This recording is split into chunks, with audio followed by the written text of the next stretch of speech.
Canzone had a phenomenal at-bat on Saturday. Master Boney pinch hitting, excellent at-bat to take a walk if he pitched, but whatever, you'll take it. Mm-hmm. And then the bunt. Then JP gets walked. Julio strikes out, but it was a good at-bat. And during the at-bat, you end up getting the wild pitch to tie it up. And then obviously they're going to walk Cal, and you get a tremendous, I thought that was one of my favorite Polanco at-bats of the year. That was, remember before they traded, right when they traded for Polanco before last season. And we talked to my guy in Minnesota, Phil, and he was like, look, this is the guy that you want up in a big spot because you know he's not going to give away an at-bat. And then we watched him last year. We were like, are you sure? Well, that was exactly the guy that Phil had described. Not giving away an at-bat, battling exactly who you want up in a big spot, and he did exactly what the situation called for, which is just take a pitch right back up the middle for a hit. Won the game. Sure did, and helped them sweep the series. And as I said, man, baseball is impossible. It's like betting on golf. Good luck, right? I mean, I know Scotty Scheffler was the overwhelming favorite in amazing ways, and he's a remarkable player. And maybe he's the Dodgers, right? Maybe, okay, fine. Like right? in the end, he may win, but yes, he's got such an arsenal, and the Dodgers have such a deep arsenal, and they spend, quadruple, 10x some teams. And they're getting Chevy back on the mound tonight. But outside of that, Salk, are you betting on baseball? Ever?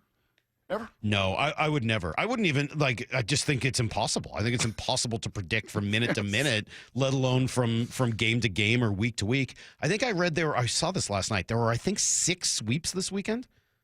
You'd have to look that up. But if that number's off by a little, I apologize. But I was just reading it last night. 6 sweep this weekend, and it's like Oakland swept somebody. Like teams that the Orioles had a sweep, teams you would never imagine. It was just this sport, man, from day to day, week to week, just seems to be an 11-20 team would go in and sweep away the Guardians that were 3 games over 5. Like, really? Yeah, yeah, pretty baseball, remarkable. Man. And now Polanco looks healthier. You got Rayleigh coming back soon. You got Logan Gilbert coming back tonight. Your rookies are getting a little bit more comfortable.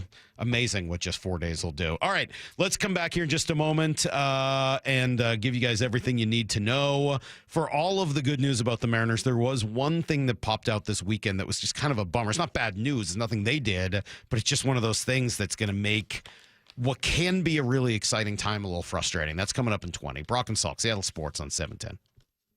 Bump and Stacy. Joined right now by Seahawks wide receiver Cooper Kupp, which still feels kind of weird for me to say. Does it feel weird to hear still? Yeah, I'm getting used to it. How would you describe this group as far as the potential of this squad? I think the thing that's really cool is we got guys that can do everything. Hey, I can be involved in the run game. I can be involved in the third level of the defense. I can attack. So when you have guys that can do everything, makes it really cool to be able to move guys around and be able to say, hey, look, you don't know where it's going to be coming from. Bump and Stacy. Weekdays 10 to 2 on Seattle Sports, the app, YouTube, and your smart speaker. Oh, man, what a beautiful weekend it was. Supposed to be just incredible again today. So you're thinking, or maybe already playing golf, thinking about those summer barbecues, beach, vacation maybe you've been looking forward to. Well, if you end up taking pictures at all those things, and that happens, don't you want to look and feel your very best so you're comfortable, right? Well, Eastside Weight Loss Clinic can help. Trust me, you can do this super fast. I lost 15 pounds in 2 weeks. I lost 35 pounds in just 8 weeks. So, look, there's time. Schedule a 15-minute no-obligation consultation right now at eastsideweightlossclinic.com. What are you going to get? Safe, healthy, sustainable weight loss. No pills, no injections, no surgery. Eating real food that you buy at the grocery store that tastes good, great recipes. You will lose weight. You won't feel hungry. You will look and feel your very best. The secret? You'll find out. Only takes 15 minutes with Eastside Weight Loss Clinic. Schedule that quick introduction today at eastsideweightlossclinic.com. Dr. Ryan Coogan, D.C. Results may vary. Get 0% financing for 72 months on Cat compact construction equipment at NC Machinery.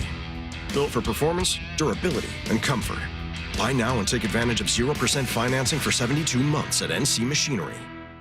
Hey, Brock Hewitt here for my friends over at Xfinity. Change is always happening. It's part of life. And when it comes to music, we know that change is all around us. Songs are rewritten and remade. Classics are remixed. Bands and artists, well, they come and go. Even our taste in music, as we get older, can change a bit. But no matter how things change in 5 years, there's one thing that will stay the same, and that is the price of your internet. That's right. Xfinity is introducing a 5-year price guarantee. It means you get 5 years of the most reliable Wi-Fi with their best equipment included for a price that stays exactly the same. Are you surprised? Well, life is full of them. One internet price, 5 years, guaranteed. Learn more at Xfinity.com/deals. Now, restrictions apply. New residential customers only. Taxes and fees extra and subject to change. Most reliable Wi-Fi based on Open Signal Awards USA. Fixed Broadband Experience Report, August of 2024. Go check it all out right online at Xfinity.com/deals. This might be the most surprising statistic I've shared in decades of doing local news. More than 75% of commuters will be involved in a car accident at some point. JP Pendergast of Pendergast Law with more. What makes it more surprising? The average person will be involved in 3 to 4 collisions in their lifetime. With accidents unbelievably prevalent, what are some safety tips if it happens to you? Safety first. Secondary collisions are not uncommon while awaiting help. Turn on those hazards and remain in a safe place. If a bystander witnessed the accident, capture their information and encourage them to remain at the scene. Seek medical attention immediately if needed, as delaying can be a costly mistake. Lastly, remember that statements made to police and insurance adjusters can affect your case. Collisions are more common than we'd like to think. If you find yourself in one, follow these helpful tips and then call my friends at Pendergast Law. If you or a loved one's injured in a car accident, call Pendergast Law. We can help. PendergastLaw.com. Cracked windshields happen, and if your car has a forward-facing camera, it needs to be recalibrated. All-Star Auto Glass is the professional choice for windshield replacement, repair, and recalibration. Call All-Star Auto Glass today. The home of the Mariners. It is gone! Cal Raleigh, 2-run home run! Hear every pitch on 710 and the Seattle Sports app. When it comes to the security of your business, doubts can creep in about who you're trusting to protect it. Are they a reliable service? How will I know if something happens? Are they keeping everyone safe? At Bay Alarm, we got you. For nearly 80 years, we've been putting our customers' minds at ease with our advanced technology and personalized support. Feeling insecure about your current security service? Visit bayalarm.com today to talk to a local security expert. This is for all you guys on Viagra. ED pills are no longer needed. The brutal side effects like 4-hour headaches, blurred vision, and that flush feeling can all be put behind you with our treatment. Here at West Coast Men's Health, we have a better approach to ED. Acoustic wave therapy creates blood flow circulation by safely removing the plaque in your arteries and restoring function naturally. Guys, let me be clear. Pills will never fix your problem. Our equipment is the latest technology, and our medical staff is the best in the industry. So give West Coast Men's Health a call today. Speak with our clinic manager. Ask him any question you like, how it works, the science behind it, and even the cost. If you suffer from ED or Peyronie's disease, give West Coast Men's Health a call today. It's not just about better health, it's about a better life. With clinics in Redmond and Tacoma, call 206-519-6541. That's 206-519-6541. Online at westcoastmenshealth.com. At Toyota of Kirkland and Toyota of Renton, experience the power of choice. Whether you're cruising in a fuel-sipping Prius, tackling trails in a rugged Tacoma, hauling with the mighty Tundra, or commuting in comfort with the Camry or RAV4, your perfect Toyota is waiting. Whether you're in the north or the south, they've got you covered. 2 locations, endless possibilities. Toyota of Kirkland and Toyota of Renton, the power of choice is yours. Visit their incredible team and beautiful showrooms today or online at toyotaofkirkland.com and toyotaofrenton.com. Need to know. 15 minutes past every hour with Brock and Salk. Here's what you need to know. Up first. The best cure for being swept, Brock? Well, it's a sweep of your own. You know that. That's exactly what the Mariners did this weekend. They take down a pretty good Cleveland squad. They did it in 3 different ways. Friday, come back from an early deficit. You tack on late. Nice job. Saturday, we just talked about it. You wait for the 9th, and then you take down star closer Class A with a Jorge Polanco walk-off and an unbelievable bunt by Cole Young. And then yesterday, J.P. Crawford doing damage with an early grand slam. His 7th hit of the series, by the way. It's now apparently JP's turn to put the team on his back for a little while. He has just been in the middle of everything, and it made a winner out of Emerson Hancock, who was tremendous. Emerson is ready. The 2-2. Did he go? Checked his swing. He did not. He is punched out. He did not check the swing. He goes, and Emerson Hancock, his 4th strikeout of the game, a brilliant day here against Cleveland. He's gone 7 innings, and he's kept Cleveland scoreless on just 2 hits. A magnificent outing for Emerson Hancock. Yeah, it really was. 7 shutout and helped the bullpen get itself into better shape. He's been such a key part of the success of the team this year. What did I see in their notes? 10 of his 11 starts, right? 10 of his last 11 starts, he's given up 3 runs or less. I mean, he's just giving them a chance every single time out. And then yesterday, I mean, you have to say that was a career best, right? 7 shutout innings, just 85 pitches. The ball was just moving, as Stephen Vogt said afterwards. Like that sinker, that Tuesday, it was kind of Kirby-esque. But the amount of movement he was creating, he had great command. And man, what a blessing he has been with all of the injuries this season to see him take an enormous step in his young career. Yeah, that's pretty great. The only, bad news this weekend is that Houston swept Minnesota. So Mariners remain 4.5 games back in the West, but they do move into the 3rd wild card spot at 36 and 34. I know it's a little early for all that, but just trying to give you a sense as to where things stand. They get back to 2 games above 500. Look, there are a lot of guys to praise this weekend. Dan Wilson, one of them was JP. I mean, he has, you got to give JP the credit. He's battling up there. He's taking what the pitcher's giving him. If they pitch him away, he's able to pick up that hit or that double down the left field line. He's doing that as well as anybody. I got some crazy stats on JP that we'll dig into at 9 o'clock. But there's some really interesting No. things. 9 o'clock, we're talking about your Gordon. Well, that's not going to take a whole time. Trust me, that won't take that long. All right. I promise. How about in the 9 o'clock hour? Does that work for you? Yes. Good. That's what I like to hear. Boston is in town. They'll get going tonight with... Here's the second thing you need to know. Logan Gilbert on the mound. How about that? The return, Brock, of the ace. Logan Gilbert gets back tonight to start against the Red Sox. His first time since he went on the IL near the end of April. Dominated his last rehab start through 75-plus pitches. So hopefully you get a chance to see the real deal ace tonight. Mm-hmm. Think he can come out and just be as sharp as he I don't know how to answer that other than I have two reasons to think he will. One, he didn't miss spring training. This isn't a full... he didn't have to build up this from isn't nothing. George Kirby taking 2 or 3 starts That's right. to get sharp. And then secondly, he looked really sharp in his last outing at AAA. I mean, so I got to assume that he's starting. I mean, he had kind of one extra start to get himself back to where he needed to be. Yep. Yeah, I think he does come out and he's pretty sharp tonight. The bigger question is, what is he going to see on the other side? What kind of shape is Boston going to be in after the blockbuster deal of the season? They traded Rafael Devers last night. He goes from Boston to San Francisco. They didn't get a ton back. It wasn't nothing. Couple of prospects. Jordan Hicks is a swing reliever / starter. No one can seem to decide what he is. But they obviously just wanted Devers gone. Like, get out of our clubhouse. We don't want you here anymore. So do they come out, like, refreshed and everything is, like, cleared out of their clubhouse? Or are they like, okay, we've given up on this year. Our only really good hitter is now gone, especially with Bregman out of the lineup right now? Or was this simply, let's just free up $250 million and find one of the few? I was actually driving across Kansas last night, Salk. Titus was in one of my favorite spots in all of America, Manhattan, Kansas, Little Apple, for a little football camp. And I was driving, and I think about the only signal that was coming in was ESPN radio when that news broke, and heard passing right away with it. And as Jeff said, there were very few teams across the entire league that could do that deal. The Buster Posey in San Francisco swung to take on all $250 million of that contract to, as you said, Boston get rid of them, and for San Fran to absorb them. And in that division, kind of a need and a must for those Giants. What do you think the Red Sox will look like tonight after that? I got to assume they just wanted him gone. I mean, you remember, go through the whole story, right? Where he complains first about being moved from third to DH. Then he had more to say after the team asked him to move to first base. Yep.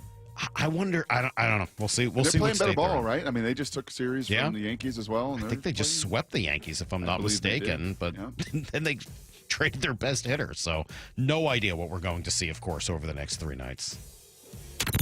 Here's the third thing you need to know. JJ Spawn, Brock. They still got that little Spitfire, Bregman, right? Well, he's hurt right now, isn't he? Oh, is he? I think he is. I hope yeah, so. he's hurt. I don't think he's playing this week. That guy was an absolute. Remember the first series in Yes, Boston? he was personally he had on a 4 hits mission. I think he had 52 hits that series. How about JJ Spawn, Brock? How about little JJ Spawn? Boy, howdy looking sucker.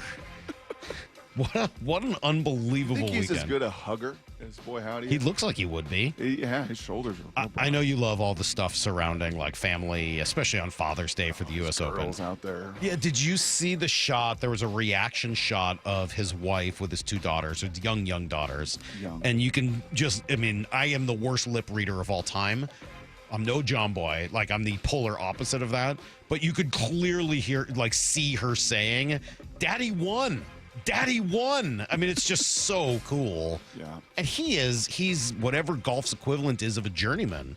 And Dan Hicks certainly, not just told the story, but almost beat it to death all weekend of like, this guy was like, I don't know if I can do it. I don't know if I can hack it. I don't know if I have the personality for it. He talked about how nervous he was in that Players playoff a couple of months ago. And to do that down the stretch on 17 and 18 was incredible. Too? What did he do? Like bogey the first 5 holes? Yeah, including the did you see the bad luck one that bounced off the pin and went back 75 yards the other way? That was just awful. So here's some context, Brock. By the way, he finishes 2 shots ahead of Robert McIntyre, Victor Hovland, Cam Young, Terrell Hatton, Carlos Ortiz also in it. So he finished 1 under. He was the only player under par. Yeah. Or even at par. Of the other players, just the ones that made the cut, 12 finished at 15 over or higher. 30 players finished in double digits over par. If you were in the top 10, Brock, you could have been at +5. Yeah. The players at +5 were T10. My God. I loved it. I thought the carnage was great. So much fun to watch. Felt like the players did not so much love it. I don't care. I liked it. I think the fans liked it. Yeah. I wish there were more stops like that. Doesn't have to be every week. I would not want to watch that every week, but I could do it more than once a year. I would like to see more stops that are challenging like that. I get the sense that old timers look at that and go, yeah, I'm glad. Yeah. Right? Like your equipment is so good now. The balls fly so far. Your equipment is so good that, to make it in any way relative to what we used to do with Persimmon Woods, have a 300-yard par 3. Go deal with it. Persimmon. Yeah, whatever. Persimmon. I like Persimmon better. Like Marcus Persimmon? That's right. Okay, we'll take it. That's everything you need to know. 1/4 every hour here in the Brock and Salk Show. You got basketball tonight, NBA, hockey tomorrow night. Storm, unfortunately, had their 3-game win streak snapped, and Caitlin was pretty darn good on Saturday, man. You think? The 3 threes back-to-back were insane. I just thought the little backdoor pass she made near the end of the game was just visionary, man. It's really cool. We get some good sound. Brock, you sent over that Colin Cowherd sound. I want to play it a little bit later. I thought it was a really... Colin doesn't always get it right when it comes to sports. After Lyle what's just gonna happen. absolutely... Yeah, I mean, Lyle just, tried to end his career. Yeah, that was rough. I figured it was time for some positive Cowherd. This was much better. So we'll play that a little bit later this morning as well. I have sound out of Phoenix, Brock, that unfortunately might derail a lot of the conversation we had last week. I'll play it for you next on Brock and Salk. Wyman and Bob, afternoons 2 to 7. In Cal, you're seeing a superstar start to develop. He's starting to get that national recognition. It's always been, when you talk about the Mariners, you'd sort of talk about the rotation as a whole. Sure. Talking about an individual, it's been Julio. And it feels like Cal is starting to move into that spot. Now, here's the thing. Neither, by baseball standards, are being paid as a superstar. Dave Wyman and Bob Stelton, afternoons 2 to 7 on Seattle Sports, the app, YouTube, and your smart speaker. All right, anybody having issues with rodents around their house right now, or any other kind of pest, bugs, etc., ants, if you're having any of those problems, you want to make sure you call Crawl Pros. They have a full-service pest control division called Pest Pros, and they can come in and get all that taken care of. It's really important. Any signs of pest intrusion in your home during the spring, you got to take care of them. Look, if it's rodents and they get in during their reproductive season, then look, 1 or 2 gets in, and that turns into hundreds or dozens. I mean, you just don't want to deal with that. Then you got damage to insulation, wiring, structural features. No thanks. Bugs, ants, this is the time of year they're out looking for food supply, and you don't want them to be doing that in your house. So if you are worried about water damage, mold, insulation, critters, issues, anything else like that that's related to your crawl space or your attic, call Crawl Pros or visit crawlpros.com to schedule a free inspection. That's crawlpros.com. Jaden Schwartz for Techline Roofing. Summer is the perfect time for a new roof. Take advantage of our easy financing, summer specials, and the best warranty in the business. Have a great summer. See you next hockey season. Trust Techline. You never get a second chance to make a first impression. Superior Linen Service. 98 years providing logoed apparel, uniforms, floor mats, linens, and more. Give us a call. We answer the phone. Superior Linen Service. Visit suplinen.com. The secret's out on what Western Washington dads want this summer. A beautiful green lawn that they don't have to mow or water. One they can use to host, play with their kids, and even practice chipping. Synthetic Turf Northwest has your solution. Low maintenance lawns they'll install anywhere in Western Washington. Take advantage of their Father's Day sale for up to $1,500 off a new lawn, perfectly installed through June. Synthetic Turf Northwest. Your green lawn solution. SyntheticTurfNorthwest.com. Kick off your 4th of July weekend with a Mariners fireworks show at Seattle's summer home, T-Mobile Park. It's a Mariners patriotic party. Thursday, July 3rd, presented by T-Mobile. Fly ball right field. Sailing back. Gone! Legend, Cal Raleigh. Catch Cal and the crew take on the Royals at 7:10. Then stick around as the sky explodes with red, white, and boom. Fireworks and Mariners baseball. That's 2 spectacular shows in one unforgettable night. J.P. Crawford with a walk-off single. Holy smokes, what a finish. Lock in your seats now at mariners.com/fireworks and check out the full fireworks lineup this summer, including an 80s night on July 18th and Show Tunes theme on August 1st. Plus, don't miss big-time giveaways like patriotic trucker hats on July 4th and J.P. Crawford basketball jerseys on July 5th. Mariners baseball. Tridents up. Bonneville International radio station contests are open to participants 18 years of age or older that are residents of Washington State unless otherwise specified. Employees or agents of the station, Bonneville International Corporation, other area radio stations, or any entity associated with the contests are not eligible to win unless the station otherwise specifies at its own discretion. Persons who have won in the last 60 days from a station contest or event may not be eligible. Full general contest rules are available on seattlesports.com or in person at the station during regular business hours. The home of the Mariners, Seattle Sports. Cal swinging a drive deep to right field. Every pitch of every Mariners game is on the Seattle Sports app.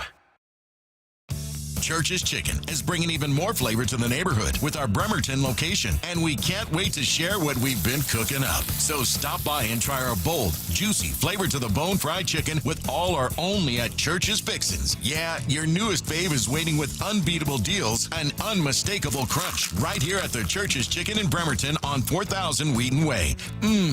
That's right. Come on down. Friends, family, and neighbors welcomed at 4000 Wheaton Way in Bremerton. See you soon. Church's.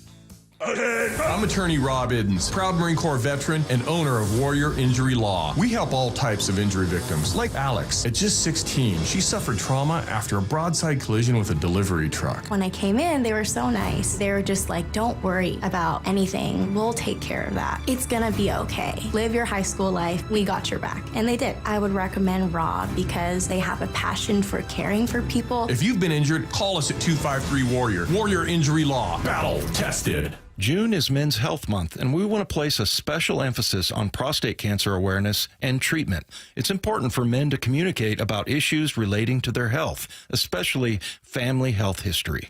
Prostate cancer has been in the news, and right now I'm joined by Dr. Landis from the Swedish Cancer Institute. Dr. Landis, how common is prostate cancer? Prostate cancer is very common. About 1 in 8 men will develop prostate cancer here in the U.S. That ends up being about 300,000 cases per year. How can men test for prostate cancer? Well, first thing, patients should ask to have PSA screening from their primary care doc.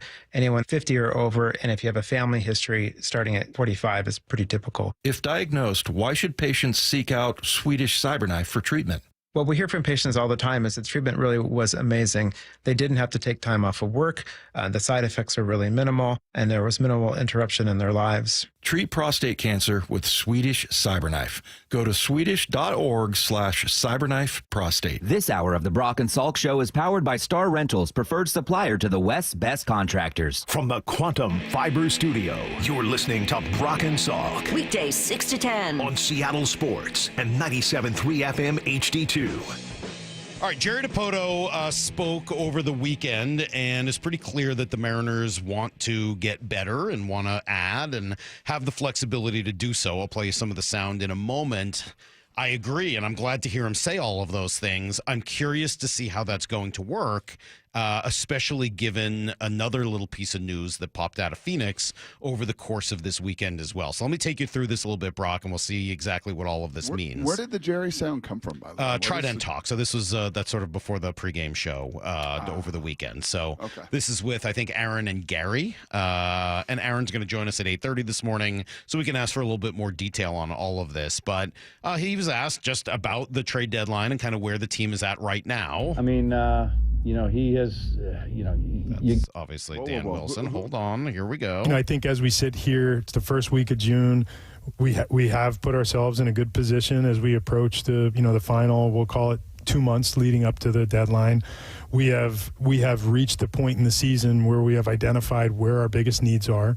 And, we are in the process, like most teams in the league, of identifying players around the league who we feel like can help us fill those voids. And, fortunately for us, it's not 7 voids. Okay, so they've got a couple of voids, not 7, and they know who they would like to go target. How flexible will the ownership be to make it happen?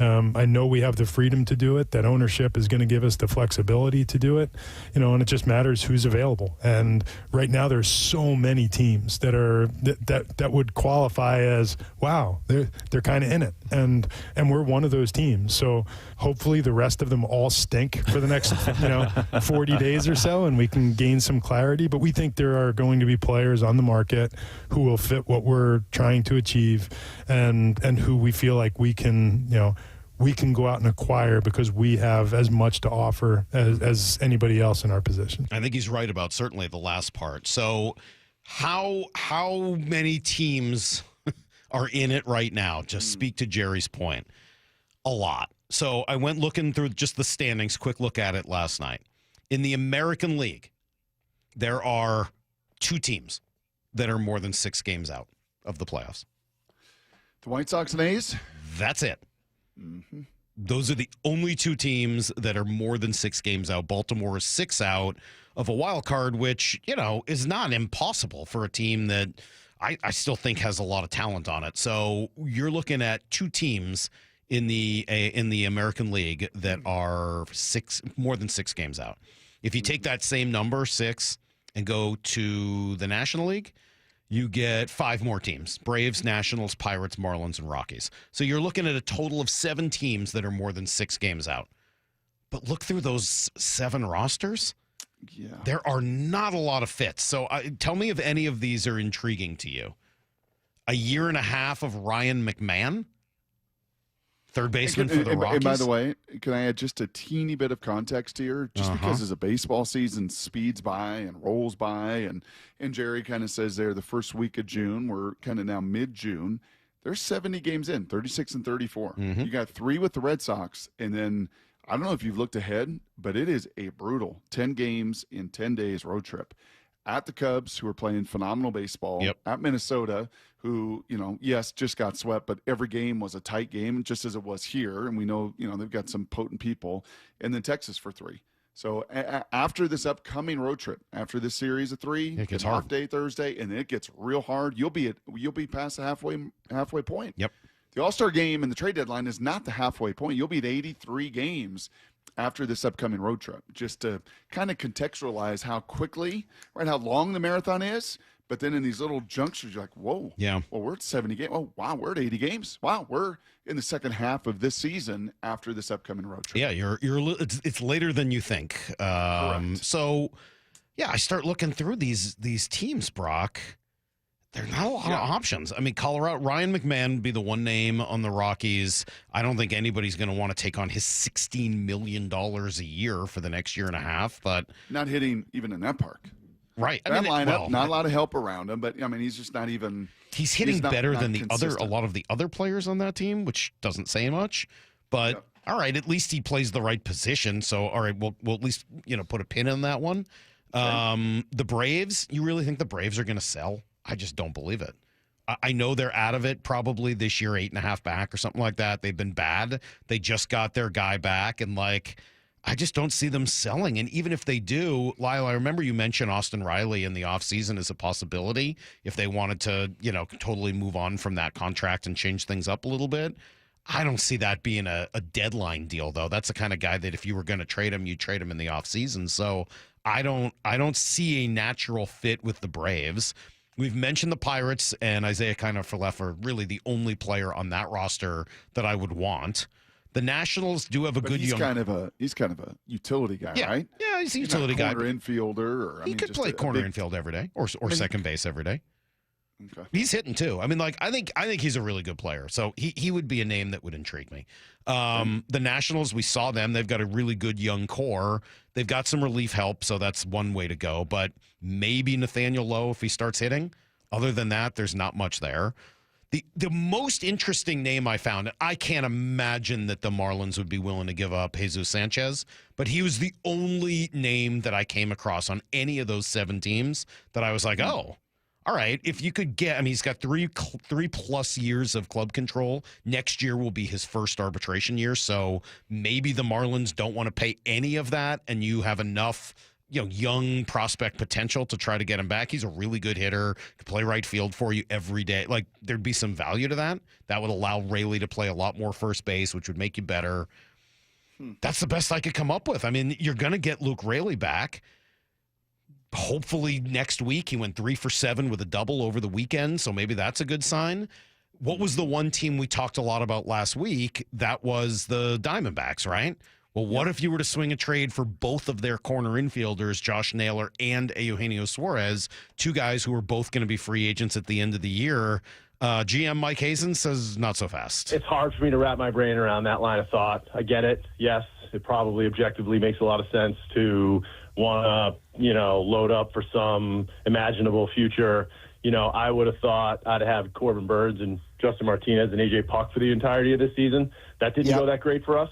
So, me planning for acquiring 10 prospects that may or may not make us a good team, it's just hard for me to wrap my brain around that. It's hard for me to watch how hard these guys are grinding every day and then take the trap door and rip it out from underneath them, honestly. And we kind of do these jobs to take shots and win. Those 4 guys that you mentioned, I built the team with those 4 guys knowing they were going to be free agents at the end of the year. And we had every intention of going for it with that same collection of guys. And so, look, as long as we're playing well, and I believe that this team has the gas in the tank to go get it, we're going to try to add to this team.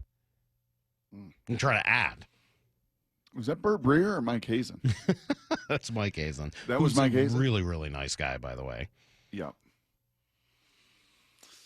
Yeah, and unfortunately, when they sweep you, right, we talked about that in that kind of rough stretch, and not to bring that up because it was a brilliant weekend where you swept away an opponent, but, yeah, you didn't kind of help yourself with Baltimore, and you didn't kind of help yourself with Arizona and put a bunch of more losses and put them more games behind, right? Instead, you kind of, I think, infuse them with a little bit of hope so they could win 4 out of 5. Yep. And kind of look at that situation and say, yeah, sorry, we're, gonna swing for it in the final 90 games with these veterans. We're just not going to take some of that risk. Now, I will say, reading the headline and listening to it, there's a little. Yeah, there's a little opening. It's there's still a little opening there. But any idea that, hey, maybe you could, because one of the things we talked about is if you're going to do that, I'd like to do it sooner rather than later and get some help in here now rather than having to wait until August.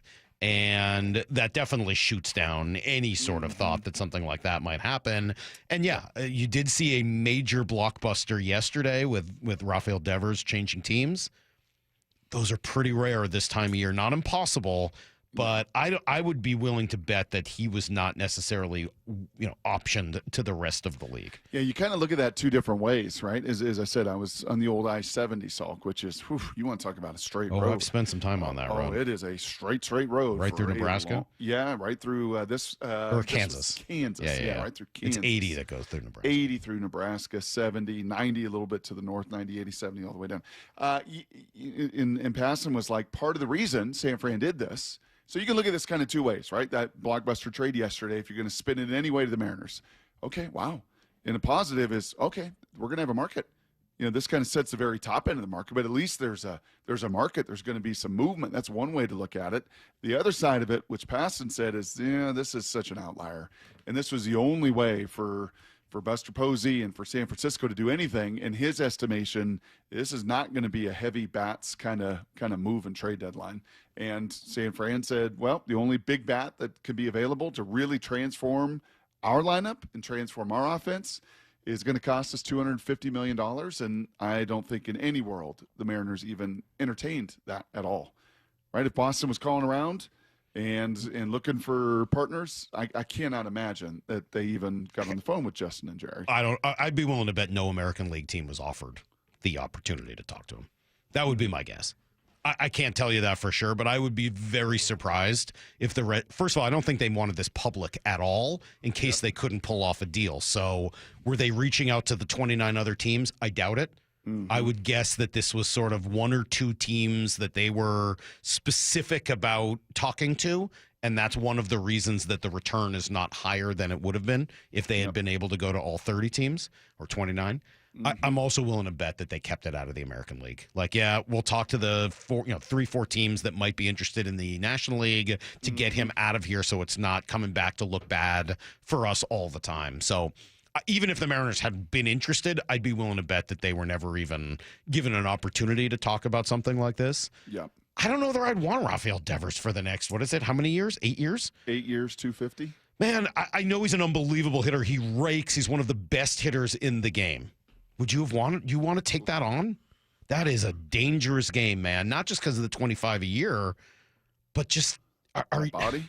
In a literal heartbeat, I would have taken that on. Man, he is a dangerous guy for both your team and the other team. Who was that third baseman that became a panda? He just became a gigantic orb. Sandoval? Wasn't that in San Francisco Pablo as well? Sandoval? Yes. Yeah. I mean, he just right. I mean, he became just I don't know. The bigger he was, the better he was. I don't know. Don't knock the panda. He was pretty good. Won them a couple of championships there in San Francisco. He literally kept breaking belts during games. Remember that? I do. I don't know. That's not my problem with Devers, Brock. I'm not quite the body image guy that you are. I just anyone that they wanted out of town that bad. I mean, they traded the guy just to get him the hell out of their clubhouse. Right. Like, we'll do anything to just get rid of you. Maybe a change of scenery helps.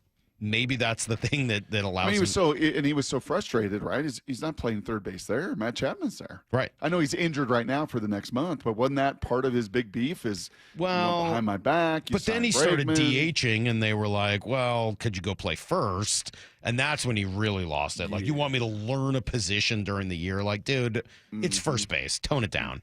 I don't know. Obviously, they were done with him. Obviously, they were just 100% done with him. So I don't know. That would have been a hard one for me. A lot of people saying in a heartbeat. I get it. He's a really, really good DH, a really good hitter. There are other really good hitters that I would have probably rather spent that kind of money on other than Rafael Devers. That's just me. All right. Let's do some Blue 88. This is Brock and Salk's Blue 88. Blue 88! Blue 88!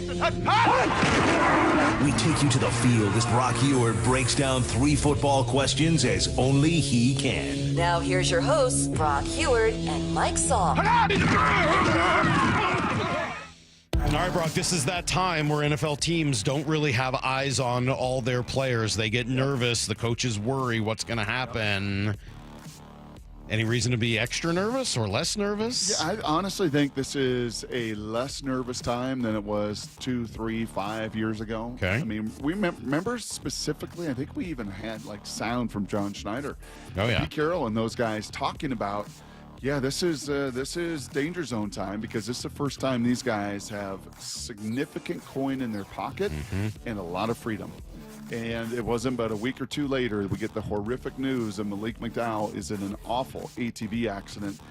Fortunate to, frankly, be alive without a helmet on and the damage and the brain trauma and everything else. I think there's a little less simply because these guys have typically made a fair amount of money. This is not the first time that they've had freedom and coin in their pocket. Most of these guys, and certainly your draft picks, have had to handle that situation already collegiately, honestly. Like the Jalen Milrose and the Eman Moreys, and maybe Zabel's got a little more coin than he had in the past, obviously. I mean, that $10 million signing bonus had to be pretty good. Yeah, and the big John Deere tractor he bought, he can go ride on that thing for the next month, and it'll be a little easier. You're not going to be picking up rocks ever again in his life. But honestly, like the majority of the draft class, Salk, has already made some money. They've already had to figure out, okay, how do I handle this, and how do I handle the pressure of people coming at me, and how do I handle my free time where I can take off and head to Cancun or head to the Bahamas. Like they've already honestly had to. And I was chatting with the Seahawk, someone in their personnel group about this, and they were just saying, yeah, it is nice that we now have more of this information, and over time we'll get more and more and more of it as these players have had to handle the pressures and the opportunities that come with the kind of financial wherewithal they're having at 18, 19, 20 years of age. So I'm sure there still is some level of anxiety and stress, but I can't imagine it's what it was 2, 3, even 5 years ago. Interesting. All right, question number 2. Sam Darnold, Josh Allen, Matthew Stafford.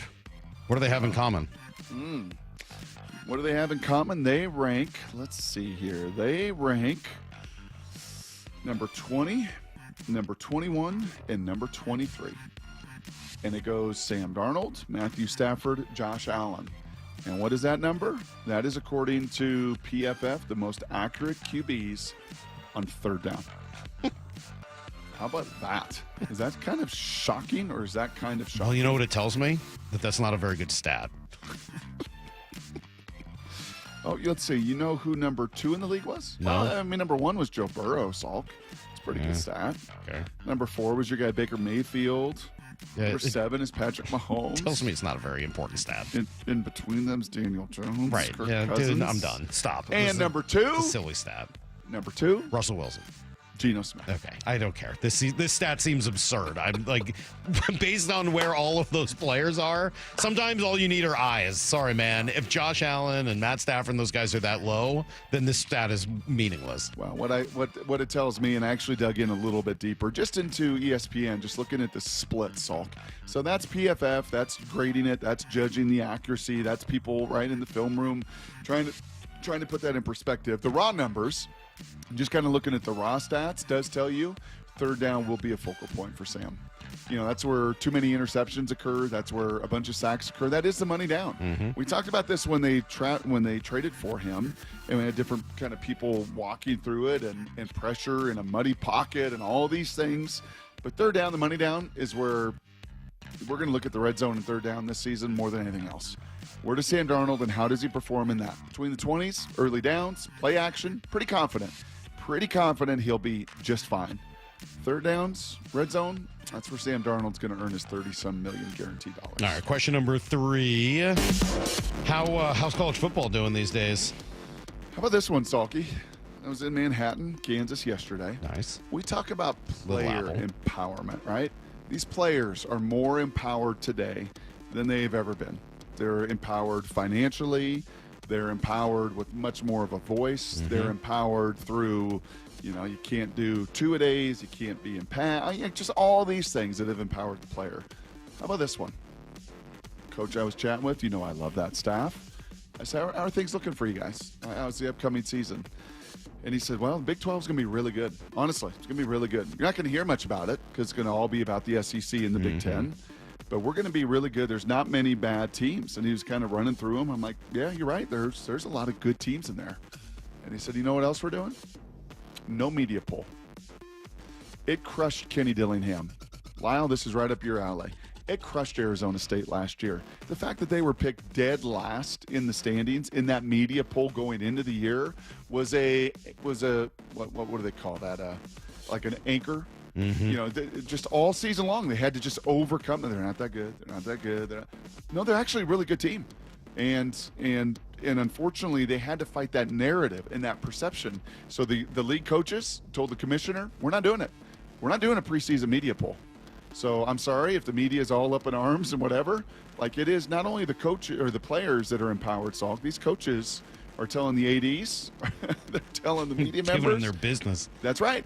Yeah, we're not doing that. Collectively, we're just not going to have that narrative. We already fight it anyway. Yeah. We already get one loss in the Big 12, and we're not the SEC, and we're not the Big 10. So, yeah, I thought it was kind of a cool little anecdote to the coaching empowerment, especially in that conference as well. Good stuff. All right, that is today's Blue 88. I wanted to come back to a text By the that way, we got ASU's here. going to be pretty good, Lyle. ASU's going to be pretty good this year, too. I can't wait.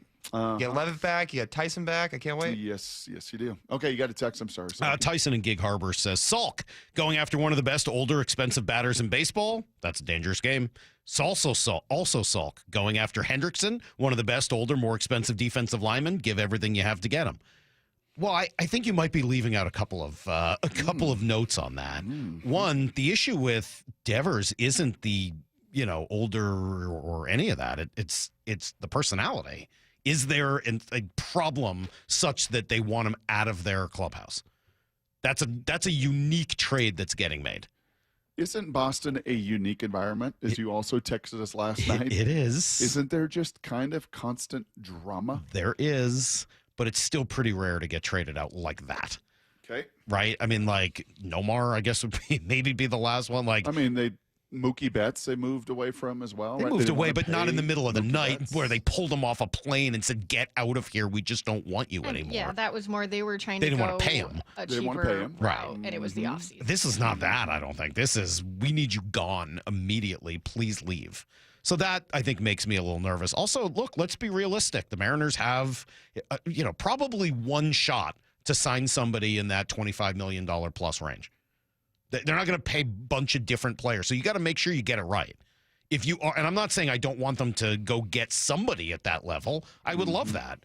I just think I'd need to be You a would have little loved bit Alex more Bregman convinced. for 3 years. And I would have. I would have done that before I did Rafael Devers, even though, there's concerns with Bregman health-wise and age. But I'll take a bet on the personality that would work much more so than I would bet on Rafael Devers, even though I know he's a very good hitter. I'm not knocking the hitting ability. Yeah. Great hitter. Great hitter. But they're pretty different situations. Hendrickson is leaving because of a money thing. Also, if you get it wrong in football, you just move on. Like, all right, it didn't work. Next. Like, you cut him a year or two later, and you Yeah, and sort those of move on with your contracts, life. there's really not a contract in the NFL, truly, that's beyond 3 years. If Rafael Devers is a bad guy, I don't know if he's a bad guy, but if he's a clubhouse cancer in some way, you're stuck with him until 2032. Who's going to take him again after you just took him in a situation like this? It's not an age thing with Devers. He's like, 28? He's not old. Yes. I don't care about his age. I care about the fact that Boston was so desperate to have him gone, they traded him for a bucket of balls in the middle of the night. All right, coming up next, I was playing golf yesterday, Brock, with Michael Bumpus, the great Michael Bumpus, and we were asked the same question. I will ask it of you next on Brock and Salk. Wyman and Bob, afternoons 2 to 7. Chance to catch up with Bryce Miller. Appreciated your candor. You were coming out going, man, I haven't felt good. I don't feel good. Was it starting to become a mental thing where you're trying to compensate? It's a tough game. It's a tough league, whenever you feel good. And you're not always going to feel 100% throughout a season, but it was just, I think I had 8 starts, and all 8, there wasn't a single start where I felt 90%. Dave Wyman and Bob Stelton, afternoons 2 to 7 on Seattle Sports, the app, YouTube, and your smart speaker. Hey, listen to this. All I needed was a new starter. Got a great deal on eBay. Did it myself. Yeah, that's cool. But how about the soft purr of an upgraded exhaust when it fits just right? For me, it's the little things. Like these new windshield wipers from eBay I installed. From small fixes to big upgrades, eBay has all the parts you need at prices you'll love. Guaranteed to fit every time. eBay. Things people love. Eligible items only. Exclusions apply. Hey, Green Gobbler here. So you've got a clogged drain in your bathroom. Water in the sink's overstaying its welcome. You spit in today's toothpaste on top of yesterday's toothpaste. You hope that it go away. Yeah, clogs don't just go away. I make them go away. I'm Green Gobbler, the only clog dissolver you need. I'm bleach-free, safe for your pipes, and I work. Guaranteed or your money back. Because I never met a clog that was gonna unclog itself. Green Gobbler. Let the gobbler get it. This is the story of the one. As a lineman, he does whatever it takes to keep the power on in his community. And he wants a partner like Grainger who does the same. Grainger offers the professional-grade products he needs, from voltage detectors to harnesses to hard hats, plus fast, dependable delivery, so he can rise to every challenge. Call 1-800-GRAINGER, click Grainger.com, or just stop by. Grainger, for the ones who get it done.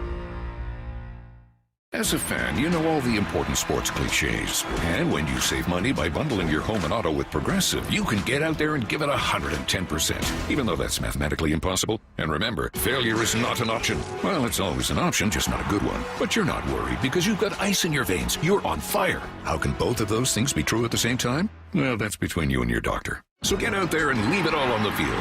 Leave what? Who cares? Just leave it and save with a bundle from Progressive. Progressive Casualty Insurance Company affiliates, other insurers, not available in all states or situations. Hey, Brock Hewitt here for my friends at PCF Group, or People Come First Construction Group, and that's exactly what they did when we made the call a couple years ago. We wanted to redo our outdoor space, wanted to add a deck, and outdoor living, a television, and a kitchen. And PCF Group, wow, they more than delivered. And if you're interested in building a stunning outdoor area like we did, I cannot recommend them enough. Reach out before the good weather arrives, and their schedule, well, it's going to fill up. So whether you're looking for a complete outdoor living space or a very specific project like an underdeck ceiling, deck, patio cover, railings, PCF has you covered. Design now and pay later. In fact, get 12 months, no interest and no payments, and up to $6,000 off and a $1,000 Amazon gift card. Request a complimentary design and estimate consultation at 425-629-8476 or project ideas. Explore photos at pcfgroup.com. That's 425-629-8476. Hey, it's me, the foul pole at T-Mobile Park. But it's about time they call me the fair pole, because those are the moments I live for. When Cal's up to the plate, I'm always on high alert. The big dumper with a two-run blast. And then there's Randy Arozarena launching missiles into the stands, flipping his bat so high it practically reaches my eye level. Blasted back, Randy Arozarena strikes again. And J-Rod, heck, when he connects, he makes the whole building shake. And it's gone. Goodbye, baseball. Julio Rodriguez. So come on down and take a seat beside me. You might even go home with a souvenir. Mariners baseball, Tridents up. Don't miss this week's showdown at T-Mobile Park between the Mariners and Red Sox. The boys from Beantown are visiting for a 3-game set tonight and tomorrow night at 6:40 and Wednesday afternoon at 1:10. Catch Cal Raleigh and the crew as they take on the Red Sox in this marquee matchup. Lock in your seats now at mariners.com/tickets. When it comes to the security of your business, doubts can creep in about who you're trusting to protect it. Are they a reliable service? How will I know if something happens? Are they keeping everyone safe? At Bay Alarm, we got you. For nearly 80 years, we've been putting our customers' minds at ease with our advanced technology and personalized support. Feeling insecure about your current security service? Visit bayalarm.com today to talk to a local security expert.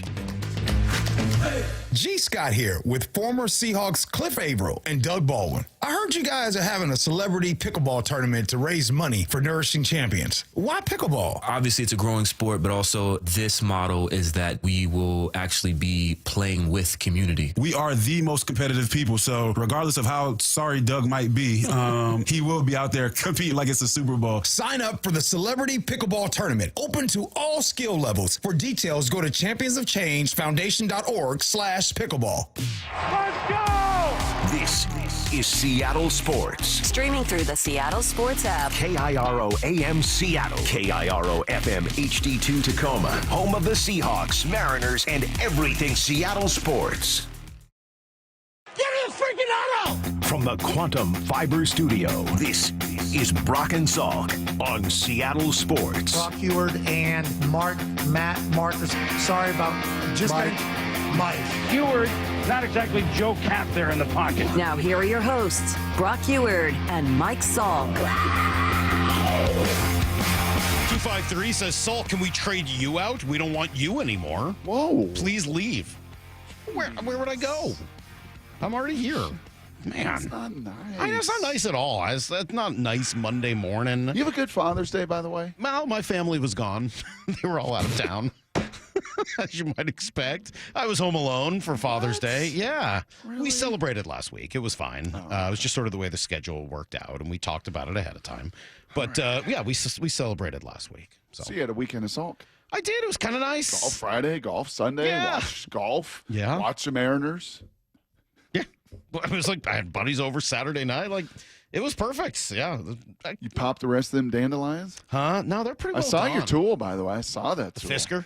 Yeah, it's not bad. Dude, you got to get yourself one of those. I don't It's need so it. satisfying. I don't You don't have need it. dandelions? All I right, don't well, get to that point. I don't either anymore. Anywho, what were you asked yesterday? Well, so I was golfing? playing golf yesterday with Michael Bumpus, which was a blast. He is such a good dude. He really is. I really just enjoy being around him. He's just a warm, nice guy, and I just really enjoy playing golf. He's a really good golfer, too. He's and pretty it's just calm, too. Isn't he, on the very golf calm. course? Yes. Yeah, very calm. Yes. He's kind of, you know what he reminds me of? Jazz music. Jazz music that just kind of, it's got something to it, right? It's not like just boring. background. No. It's got something to it, but it's just smooth. Cool. Yeah. I think that's fair. Yeah, I think that's very true. All right, Anyway, so I had a you- blast. We played over at Willows yesterday, which was fun. And guy we're playing with just says, how are the Seahawks going to be? What do you guys think? And Bob and I both kind of looked at each other like, I won't answer for him. I'll let him tell you his answer if he wants. But it's just like, I don't know. What do you think? Is what I said. Like, I generally will do that when people ask me sports questions outside of the show because I don't know. I want to hear was what this they guy think. was this guy a sports guy? Like, did he know you and Bump? Did he know where? I think it took him a while, and then he figured that out. He was a super nice dude, and his wife was playing with us for the first 9, and then she left to go pick up their 3.5 and 1.5-year-old. And I was like, man, she fell on the grenade. That is Father's Day for you right there. He's like, heck yeah. So the three of us played the rest of the time. He was a super nice guy, really into baseball, but started asking us, like, what do you think? Like, I don't have any freaking, I really don't know. Do you? I like, there's a couple things I think I'm sure about with the Seahawks. I'm reasonably sure this is going to be a good to very good defense. I'm not sure if I understand yet that it's going to be a great one, if I know it's going to be a great one, but it's going to be good at the very least. It might be very good, and it might even be great. I think I know that. What does the offense look like? Right. I don't know. I know they want them. I know they want to run the ball, but I don't know how any of the 3 interior offensive linemen are going to be, or in some cases, who they're going to be. I know they've got 2 similar wide receivers, one of whom is aging, the other of whom has never really been the man in an NFL offense. I like both of them, but I don't know what that's going to look like yet. We've talked about how it can work, but I don't know if it is going to work. And then obviously how you feel about the quarterback is just entirely in the eye of the beholder. We've gotten about 25 different opinions on what Sam Darnold could look like this year. So how do I think the Seahawks are going to be? I don't know. I really don't know. I think this would have been about a 3 or 4 hole conversation with me and this guy. I think we would have had a long diatribe, and I think it would have gone a bunch of different directions. And I would say this, Salk, we've been doing this like 16 and a half years, right? A long time. I don't know if it's just bias, if it's prisoner of the moment, if it's just the recency of all of this. But Mayock and DJ, having them on multiple occasions over the last 6, 7, 8 months, they're just things that struck me that were like, wow, okay, that is super sound reasoning from people that have been right in it. And when Mayock said, listen, there's 20-something organizations that just tap out. They just don't give themselves a chance, right? Year in and year out to be consistently great. They don't have alignment. They don't have finances. They don't have, a number of things. And the Seahawks are not one of those. So you just kind of give yourself a chance every single year. And I look back to what was supposed to be a reset after Russell was gone. There was no reset. I thought, well, you move on from Pete Carroll. There's supposed to be a change and a reset. There wasn't really much reset. Like the floor of this organization is pretty darn high. Yeah, I think you're right about all of those things. But, are they able to take the next step forward? You're right. Brock, or how are the Seahawks going to be? Are they going to be bad? Probably not. I don't see them being bad. I mean, when have they ever been bad? Other than like that, the Holmgren, Tamora, and the chaos and all of that. Like that's been almost 2 decades. Yeah. Like they're not bad. They're just not going to be bad. I totally agree. Like that I think I would feel very comfortable saying that. And I think the defense is going to be good, so good that they can't be bad, if that makes sense. But are they going to be better than they were a year ago? Kevin Clark was asked that question by Bump and Stacy on Friday. The Seahawks can't. The way I view it is if you don't have an elite quarterback, let's say top 7 or 8, if you don't have one of those guys, everything else has to go right for you. I think Jalen Hurts is probably a good example, even though he's an absolute top 10 quarterback now. But like at times during the last 3 years, maybe you put him at 12th or 13th, and obviously he's gotten better. But they built the trenches flawlessly. They built the secondary. They hired Vic Fangio. They got Saquon Barkley, who's one of the most dynamic players in the NFL. Yeah, he's going to win the Super Bowl. Huh? Mm-hmm. And they go on and win the whole doggone thing. Right.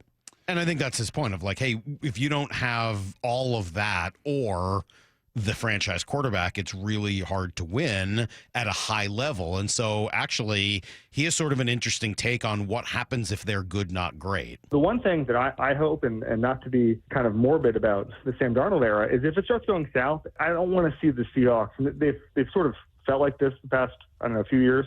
I don't want to see them try to eke out 8 or 9 wins at the expense of young player development. I want to see Jalen Milroe in November or December if things start going south. There's no reason to commit to Sam Darnold if things are going south. So I want to see Jalen Milroe play, and I want to see him get better because I think there's a lot there. And that's kind of what San Fran has done, by the way. Mm-hmm. Everything I talked about, the quality of organization, everything else, San Fran strikes me as pretty quality ownership. John Lynch is a smart guy. Shanahan's pretty darn good, I think, at what he does. And I think we've talked to Coach K enough to know that, that's a fairly quality place. But when it goes bad there, you know what they let it do? They let it rot and go bad. Mm-hmm. And win 5 games and have a top 10 pick, and win 4 games and have a top 5 pick, and get you Eric Armstead, and get you Bosa, and get you, that's kind of what they have done. Yeah. So I understand that. Yeah. But I just, I'd be hard-pressed to believe that we're going to get to November and December and this thing's off the rails. Well, unless there's a multitude of injuries. Saying that. I think what he's saying is, look, if you can get to 10 or 11 and get in, do it. But if you're going to get, go scratch and claw to get to 8 or 9, it's probably not worth it with Sam Darnold. Yeah, our two teams, again, that split that street, that there is so much commonality in some ways as far as the on the field. The pitching and the defense of these Seattle Mariners has elevated their floor, over the last 3, 4, 5 years, like every year. The way you're going to pitch, you're going to give yourself a chance. You're not going to be a 60-win team or a 70-win team, right? If you can stay in some ways healthy. And this year, even with injury, the Emerson Hancocks and the others have picked themselves up. This defense is going to give you a chance right there to elevate the floor. And then it comes down to, and I wouldn't just say Sam Darnold, Salky. If I'm chatting with your guy yesterday, I'm talking about, okay, can my receivers, can they just create any fear? Like in last year, Sammy in Minnesota had a couple receivers, and one in particular that just strikes fear in my opponent. Makes my job a little bit easier because the other side is kind of fearful of that receiver that can take over a game. I'll be curious who strikes that fear offensively. Saquon did in Philly, running for 2,000 yards, pretty good receiving crew too. But can you kind of strike enough fear in that opponent? That'll be yet another watch. Andrew and Elma texting in saying, that's a really dumb take by the text line. Typical mistake of forgetting that a trade requires 2 partners. Brock's a much better trade prospect, especially now that he's expanded into coaching. No one's going to take Salk. All right, coming up, we'll give you guys everything you need to know. And then Aaron Goldsmith joins us in 20. It is Brock and Salk, Seattle Sports on 710 and the Seattle Sports app. 4 down territory, going inside the game with former Cougs and Seahawks wide receiver Michael Bumpus. First down, what's something completely overblown at OTAs? Interceptions. So when an interception is thrown, all people see is the end result. I don't think they realize that could have been a free play. He's tossing it up, or he's told just to throw the football so the defense gets a look. Kobe Bryant was over the top. Boom, he gets an interception. It can be deceiving at times. for Down Territory. Every day at 11:15 and 1:15 on Bump and Stacy. LeeJohnson.com is a dynamic research tool. We want to give the customer enough information to where they don't have to go anywhere else to research any of the questions they have. And if they want more information, we'd love to be there to help. We don't want them to feel like they're dependent on emailing us or texting us or calling us just to get the information they need. So we put it all out there. We call them digital retailing tools, big fancy calculators where you can get in there and change the terms and change the payments and change the cash down. And it'll give you a disclosure of, hey, when you do this, this means here. And a consumer can get on there and do a lot of this themselves. And then if they choose to get us involved, we can actually get involved on the backside of it and help them along the way. We want to give the consumer the same tools that we have and let them understand what we understand. Yup, that's pretty much what you'd expect. The LJ Way is the Lee Johnson Auto family. Safety comes first. When money is tight, Buc-ee's has you covered with no credit financing. For oil changes, wiper blades, brakes, tire rotation, tune-ups, and factory maintenance, it's Buc-ee's Complete Auto. No appointment needed and financing is available. Check Buc-ee's.com for the location near you. When businesses thrive, communities score. That's why Bank of America is the official bank of FIFA Club World Cup here in Seattle. And our more than 95 local business specialists are ready to help your business win. What would you like the power to do? Learn more at bankofamerica.com/local business. Bank of America, official bank of FIFA Club World Cup 2025. Bank of America Corporation, all rights reserved. Drowning in IRS debt? If you can't afford to pay your IRS debt due to economic hardship, you can now be free of IRS collection efforts by taking advantage of a special IRS tax hardship program. This program allows Americans who owe the IRS to resolve their delinquent tax debt once and for all. In some cases, maybe even reducing what you owe significantly. An open phone line has been established by Community Tax for consumers to call and see if they qualify. Simply dial 800-489-5660. If you owe back taxes to the IRS and cannot afford to pay them back or have years of unfiled tax returns, help is standing by. Just call the Community Tax Helpline today at 800-489-5660 for the help that you need. Don't take on the IRS alone. They can attack your wages, savings, pension, home, and even your Social Security check. Call 800-489-5660 to see if you qualify. That's 800-489-5660. And now, tales of another way. You're making your go-to goulash. Salt, pepper, and paprika. But you spy smoked paprika in the spice rack. And your go-to goulash becomes go-go goulash. Sometimes another way is the better way, like the new SR 509 Expressway, the alternate route that'll help manage congestion on I-5 and other local roads. Plus, provide better access to SeaTac. Open soon. Free through summer. Learn more at goodtogo509.com. Stop bugging me pest control. This summer, don't let stinging insects ruin your outdoor fun. Wasps, hornets, get rid of those stinging pests. Call Stop Bugging Me Pest Control and leave everything to us. Get rid of stubborn fat and address areas of loose skin with ProSculpt, the simple one-day permanent fat reduction and skin tightening treatment. Book your free consultation at prosculpt.com. This summer, make sure your roof is ready for the season ahead with a company you can trust, like 3 Tree Roofing. We're not just your roofers, we're your neighbors, and we're here to help you protect your home this season. Visit 3treeroofing.com to schedule your free on-site estimate and get your roof replaced before the summer rush and potential material price increases. Our certified technicians make your roof replacement easy and worry-free, so you can focus on the important things this summer. Visit 3treeroofing.com to schedule your free, no-pressure estimate. 3 Tree Roofing, your Puget Sound roofing experts.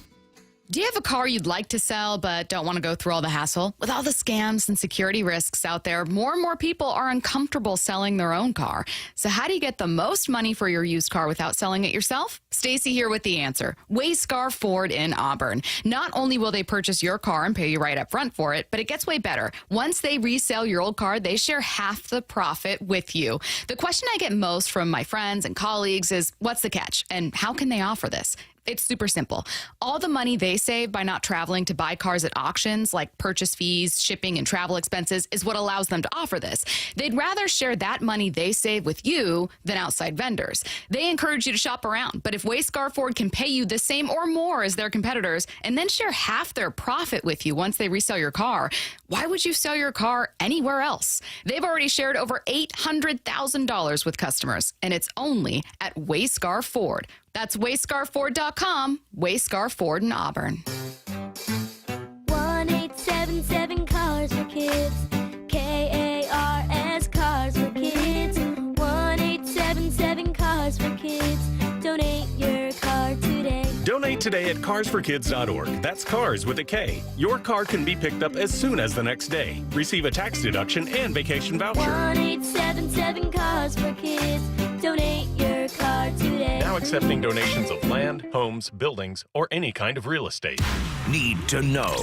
15 minutes past every hour with Brock and Salk. Here's what you need to know. Up first. Brooms are out all over Major League Baseball this weekend, specifically right here in Seattle. Mariners needed it, and they got it. I mean, that's exactly the kind of weekend Mariner fans were hoping for as the team went out and really just, I thought, played solid baseball up and down over the course of 3 days. The at-bats were good. The comebacks were nice. And then yesterday, they just kept it simple. Here's the set by Ortiz and the 1-2 to JP. Swinging a drive deep to right field. Going and Grandma, get out the right bread and mustard. It is grand salami time. J.P. Crawford with a grand slam, and the Mariners now lead the Guardians by a score of 5-0. They tacked on one more, but 6-0 your final. JP doing it on Father's Day, which I think was pretty appropriate and meaningful to him. It's the best day ever. You know, people always say it's differently being their first one, but I finally get it now, and you know, I'm just so thankful for sure. I think today's the day I say it, so. Okay. JP's become my favorite JP in town. It used to be Jean-Philippe Darche. Are you familiar with Jean-Philippe, JP Darche? I guess I'm not. He was a long snapper with the Seahawks back in the day.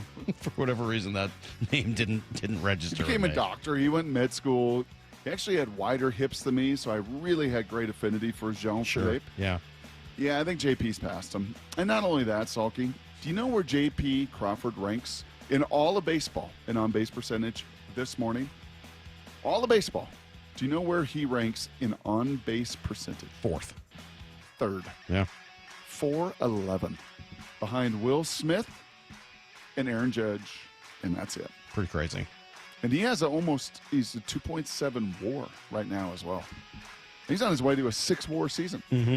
Just phenomenal. Yeah, awesome. I got some. JP, you're my number one. I got some other notes on JP, which we'll dig into a little bit later in the show. He's been pretty phenomenal and was great over the weekend. So was Emerson Hancock. Really, all three pitchers were great. Hancock was just the most recent, but it started with Luis on Friday, giving you a chance. Always just a quality start, right? 6 innings, 2 runs. There's your Luis Castillo special, and then Kirby on Saturday. Good, not as good as he was in the previous start, but still really good. Yeah, not as efficient. Hancock was just unbelievable yesterday. I mean, like, he is just he has filled that Bryce Miller spot about as well as you could possibly ask someone to. He wins again yesterday, and the only downside was that Houston swept Minnesota. So Mariners remain 4.5 back in the West. They move into the third wild card spot. They are 36-34. Here's the second thing you need to know. And things are about to get a little bit more interesting as Logan Gilbert will return tonight, Brock. I miss watching Logan. You kind of forget about a guy like that when he's out for a while, especially a starting pitcher, and especially because starting pitching hasn't been, like, problematic for them. Yeah. But he's their ace, man. He's the guy who started opening day. Like, yeah. I can't wait to watch Logan tonight. Yep. Yeah, and just be kind of curious to see if it takes him any time at all. He had a number of rehab starts. Mm-hmm. Kind of felt like maybe it was even one more bonus one. Yep. Because of the job that Logan and Emerson have done in the absence and some of the other injuries. And that last one in Tacoma was absolute nails, untouchable. Mm-hmm. Kind of curious to see what this first inning, especially with any of these guys. We see it with Wu. We see it with these Mariners over the years. We see it when we face elite pitchers. That first inning is such a critical one. that if he is sharp and he gets through that first inning tonight, that could be. I think he's going to be just real fine. good I mean, part. again, I have no freaking idea what's going to happen in this game from day to day, but I would say that he didn't miss spring training. He's been out for almost 2 months, not quite, but he had his rehab. He didn't miss spring training. I expect him to come out and be Logan Gilbert. He'll play the Red Sox, who I don't know what kind of state they're going to be in either, as they pull off a blockbuster trade late yesterday, dealing Rafael Devers to San Francisco for not a lot, not nothing, but not a lot. I don't think the Mariners would have had an opportunity to get involved in something like this. Would you have wanted them to? Oh, I would have been. Yeah, I mean, his talent is immense, Salk. There's no question about it. And putting that bat in the middle of this lineup, you want to talk about fear. I was talking about fear in football. Like, put that fear with Kyle and Julio and JP. Yeah, I totally see where Lyle and many on the text story are like, in a heartbeat, do it now. Do it now. Go win now. Go win playoff games. Don't just get playoffs. Get that guy. You may win a World Series. But $250 million? And you don't even get a seat at the table to really. I mean, it was, to me, never going to be a possibility. This isn't one that I hold any angst, any anger. I just don't even think legitimately you had a seat at the table to have a conversation. Yeah, because they just didn't want him to be in the American. Like, they wanted him as far away from them as possible, and not just Seattle to Boston, but also American League, National League. Regardless, curious to see what state the Red Sox are in as they roll into town. Here's the third thing you need to know. Oh boy, howdy looking guy. J.J. Spawnbrock wins the U.S. Open. He was the only player under par for the whole tournament. $4.25 million, I believe. It was around that, yeah. Plus, I think maybe not more important, but almost as important for him, he's in the next 10 U.S. Opens and the next 5 majors for the other 3. Like, that's a big deal for a guy that's really kind of been on the fringes of the PGA Tour for, the last 6-7 years, however long it's been? I mean, he used to be sort of like my favorite random character that you'd see now and again just because he looked like Boy Howdy. Now he's winning the U.S. Open. I mean, to be fair, it was just the body of Boy Howdy. He didn't look like Boy Howdy. Looks a little like him even. All right, maybe not, but it's definitely the body. He definitely is built and walks like Boy Howdy. Although, to be honest, not with as much confidence as Howdy has. No. He had a couple of girls. Howdy's got 3 boys. Oh, yeah, they're totally different. You're right, Brock. Never mind. They're totally different. There's no crossover there at all.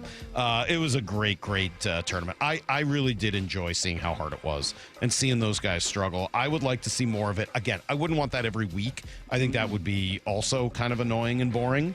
But I like the variety of it. I would like to see it like 1 or 2 other times on tour.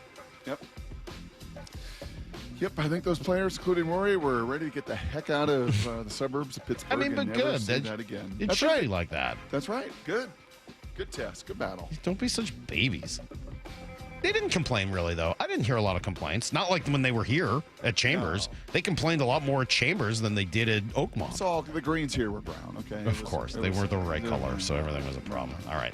That's everything you need to know. 1/4 every hour here on the Brock and Salk Show. Do you really think in baseball, you've asked that 2, 3, 4 times kind of out loud, do you really think in baseball, like the effect, the emotion of a team, like it's as big a deal? Like we said this about the Mariners, and Shannon alluded to it when they left Arizona. Like the minute they get on that bus, like it's flush. And if you can't flush and you let these things bother you, you're not going to make it in the league. So I think that Boston is a unique place, which you were saying earlier, and dealing with the situation like Rafael Devers all year long, I think takes a toll on everybody. Then they should feel a sense of relief, and they should be free. And right? They also just might not be any good without him, though. That's right. Like, yes, I think like from a mental standpoint, I think they will feel a sense of relief that's why this thing got done. But I don't know. I mean, without Alex Bregman, they don't really, I guess, they've called up Roman Anthony and there's some other guys in the lineup, but it's not what it was with Rafael Devers and Alex Bregman in the lineup. Was it good news, bad news, or no news for the Mariners? It was good news that guy is no longer in that lineup. Right. You got to deal with him. There's just no debate about that. never win the series. Well, we're curious to see where all this happens and where it goes this weekend. All right, you know what? Let's ask Aaron Goldsmith that and a whole lot more. He called the games this weekend. He's back off the bad road trip and excited about where the team went over the last 3 days. We'll talk to Goldie next on Brock and Salk. Wyman and Bob, afternoons 2 to 7. Chance to catch up with Bryce Miller. Appreciated your candor. You were coming out going, man, I haven't felt good. I don't feel good. Was it starting to become a mental thing where you're trying to compensate? It's a tough game. It's a tough league, whenever you feel good. And you're not always going to feel 100% throughout a season, but it was just, I think I had 8 starts, and all 8, there wasn't a single start where I felt 90%. Dave Wyman and Bob Stelton, afternoons 2 to 7 on Seattle Sports, the app, YouTube, and your smart speaker. All right, anybody a little too hot in your house here over the last couple of days? If that's the case, you want to make sure you get in touch with Crawl Pros. It might be because you don't have enough insulation. Yeah, if you got a problem with your crawl space or attic, in the winter you'll be cold, but in the summer it'll heat your house up like an oven. So get that insulation taken care of, especially now because utility companies have special incentives to help with the cost. Yeah, Puget Sound Energy, if you're a PSE customer and your home was built before 1990, you could qualify to receive a rebate on up to 95% of the cost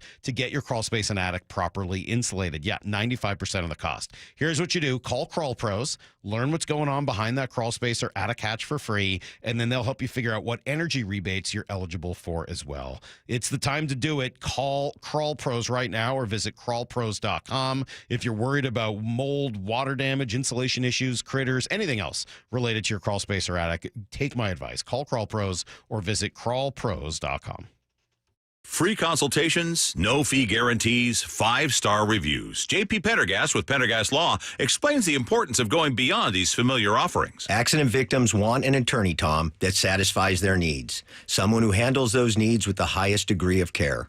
Pendergast Law offers the no-fee guarantees and free consultations, but these only scratch the surface. Okay, explain more. We make sure that every member of our team is genuinely passionate about helping others.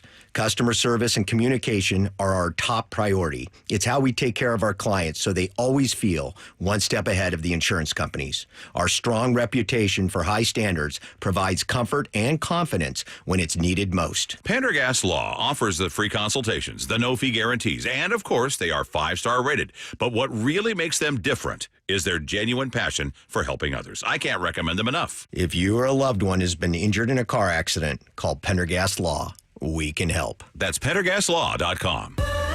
I love a day on the water with friends, but my moderate to severe plaque psoriasis sometimes holds me back. Now I'm all in with clearer skin thanks to Skyrizi. Risankizumab Riza, a prescription-only 150 milligram injection for adults who are candidates for systemic or phototherapy. Teaching music is my passion, but my active psoriatic arthritis can limit me at times. Now I'm treating my joint symptoms with Skyrizi. With Skyrizi, most people with plaque psoriasis saw 90% clearer skin at 4 months. Or if you are an adult with active psoriatic arthritis, Skyrizi helps you move with less joint pain, stiffness, swelling, and fatigue.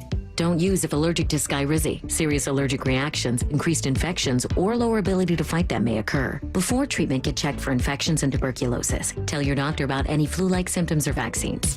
There's nothing like clearer skin. There's nothing like better movement, and that means everything. Ask your doctor about Skyrizi. Visit Skyrizi.com or call 1-866-SKY-RIZI to learn more. At Toyota of Kirkland and Toyota of Renton, experience the power of choice. Whether you're cruising in a fuel-sipping Prius, tackling trails in a rugged Tacoma, hauling with the mighty Tundra, or commuting in comfort with the Camry or RAV4, your perfect Toyota is waiting. Whether you're in the north or the south, they've got you covered. 2 locations, endless possibilities. Toyota of Kirkland and Toyota of Renton, the power of choice is yours. Visit their incredible team and beautiful showrooms today or online at toyotaofkirkland.com and toyotaofrenton.com. O'Brien.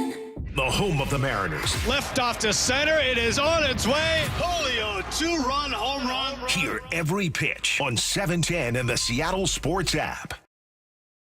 Hey, it's Dave Wyman with Dr. Mark Wagner, MD from Seattle Sports and Regenerative Medicine. Dr. Wagner is hosting a free stem cell webinar this Wednesday night at 6 to explain how stem cell therapy works. I'm really looking forward to this live webinar to educate on how using your own stem cells can be an extremely successful method to help regenerate native tissue in rotator cuffs, meniscus tears, and reduce pain in osteoarthritic joints. And which joints have you seen good success with? Shoulders, elbows, hips, knees, even wrists and ankles. And in this live webinar, we'll tell you all about the procedure, how simple and safe it is using your own stem cells, and how we determine if you're a candidate. Dr. Wagner has performed over 20,000 stem cell procedures. Are you in pain? Join him this Wednesday night at 6 o'clock for the free stem cell webinar and learn all about this amazing procedure. Register now at drmarkwagnermd.com. That's drmarkwagnermd.com.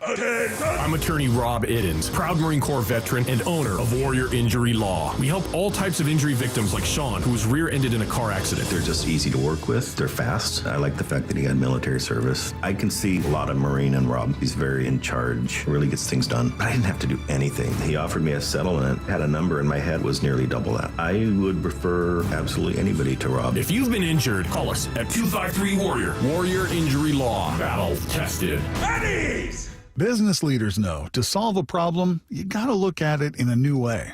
Like travel between Seattle and Portland. Why is it such a pain? I-5 traffic, TSA slowdowns, SeaTac hassles.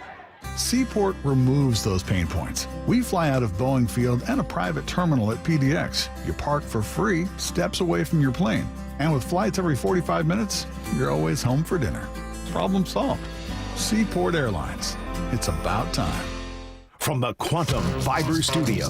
This is Brock and Salk Weekdays 6 to 10. on Seattle Sports and 97.3 FM HD2. Let's see. Mariners continue this 6-game homestand against the Red Sox tonight. They are celebrating 50 years of Special Olympics Washington. And then tomorrow, Irish Heritage Night as well. Fans can purchase tickets for all games. G's throwing out the first. They should have invited G with all of his Irish heritage during the homestand. Mariners.com/tickets is where that's Can you available. imagine if G Scott goes out through his first pitch? Hey, what was the number? It was like 21% or something like that? Was it 19 or 21? Something like that. It was somewhere in that range. Aaron Goldsmith joins us now. Aaron, you want a hot take today? I got a hot take for you. You guys want a hot take? Hey, what do we have? Let's get it going. Do either of you guys like bagels? Are you bagel people? I like bagels, but I don't eat bagels often, but I have nothing against them. All right. Well, so here's a hot bagel take for you. A toasted bagel is significantly less filling than an untoasted bagel. Agreed. How weird is that? It's just, yeah, I agree. It's something about the air. I think you suck some of the air out when you toast it. It feels that way. Like it's not as lighter. dense once it gets toasted, right? Totally agree. I was at Blazing Bagels down near the ballpark the other day. I grabbed myself a bagel. I toasted it. I brought one or two home, and like the bagel I ate that was toasted didn't fill me up at all. The bagel I ate that was untoasted, I felt like I needed to take a nap afterwards. It's like night and day. That's a hot take. It's a good take. I was fully expecting you to break into a 30-second live read for Blazing Bagels and use me as a complete setup man here. Yeah, I think the toasted bagel is like the beef jerky of bagel, right? Like if you ate a 12-ounce steak versus like 8 ounces of jerky, I think there might be some comp there. Interesting. Like it's almost a dehydration. Yeah. Yes, exactly. I think there's an element of that. I think you're both onto something. All right, good. Thank you, Aaron. That's why we bring you on to kind of settle big, important issues like that. Also, great talking with you guys. You've been watching this team about as closely as anybody. How do you go from the doldrums of that road trip, and especially the way it ended, to the excitement and tremendous play that we saw this weekend almost overnight? Well, I think this is the beauty of baseball, and I think I speak to myself in addition to you guys and everybody listening, like we should all know better by now because this is what the Mariners do. They, for whatever reason, almost every year in recent memory, they have stretches where they look like one of the worst teams in baseball. And they played like one of the worst teams in baseball for about a month, right? They lost 20 of 31. Mm-hmm. And they had, in that stretch, the only team that had a worse record in the American League were the Athletics. Now counter that to obviously April, were the only team that had a better record than the Mariners in the American League or the Tigers. I mean, it was complete polar opposites, as we all know. The Mariners have just kind of done this, and I don't know why that has been the case. And I'm sure, to be fair to the Mariners, if you looked at most non-powerhouse teams in baseball, that they might have something similar. Maybe that's just the way that it goes. But this game can turn instantly. If you go back to previous years where the Mariners were playing their worst baseball, there were typically no warning signs that things were going to turn around. It just did. And I'll give an example this year. When the Mariners started 3-7, they were swept in their first road trip, 3 games in San Francisco. They had the worst 15-minute stretch that you can have in baseball. You had your opening day right fielder and leadoff hitter, Victor Robles, tear his shoulder, have to be taken off the field. The next pitch is a walk-off for the Giants. You're swept in 3 games, and your season has started 3-7 with no offense. And what do they do next? They win 9 straight series. Like, no one saw that coming, nor should they have been able to, and they did it.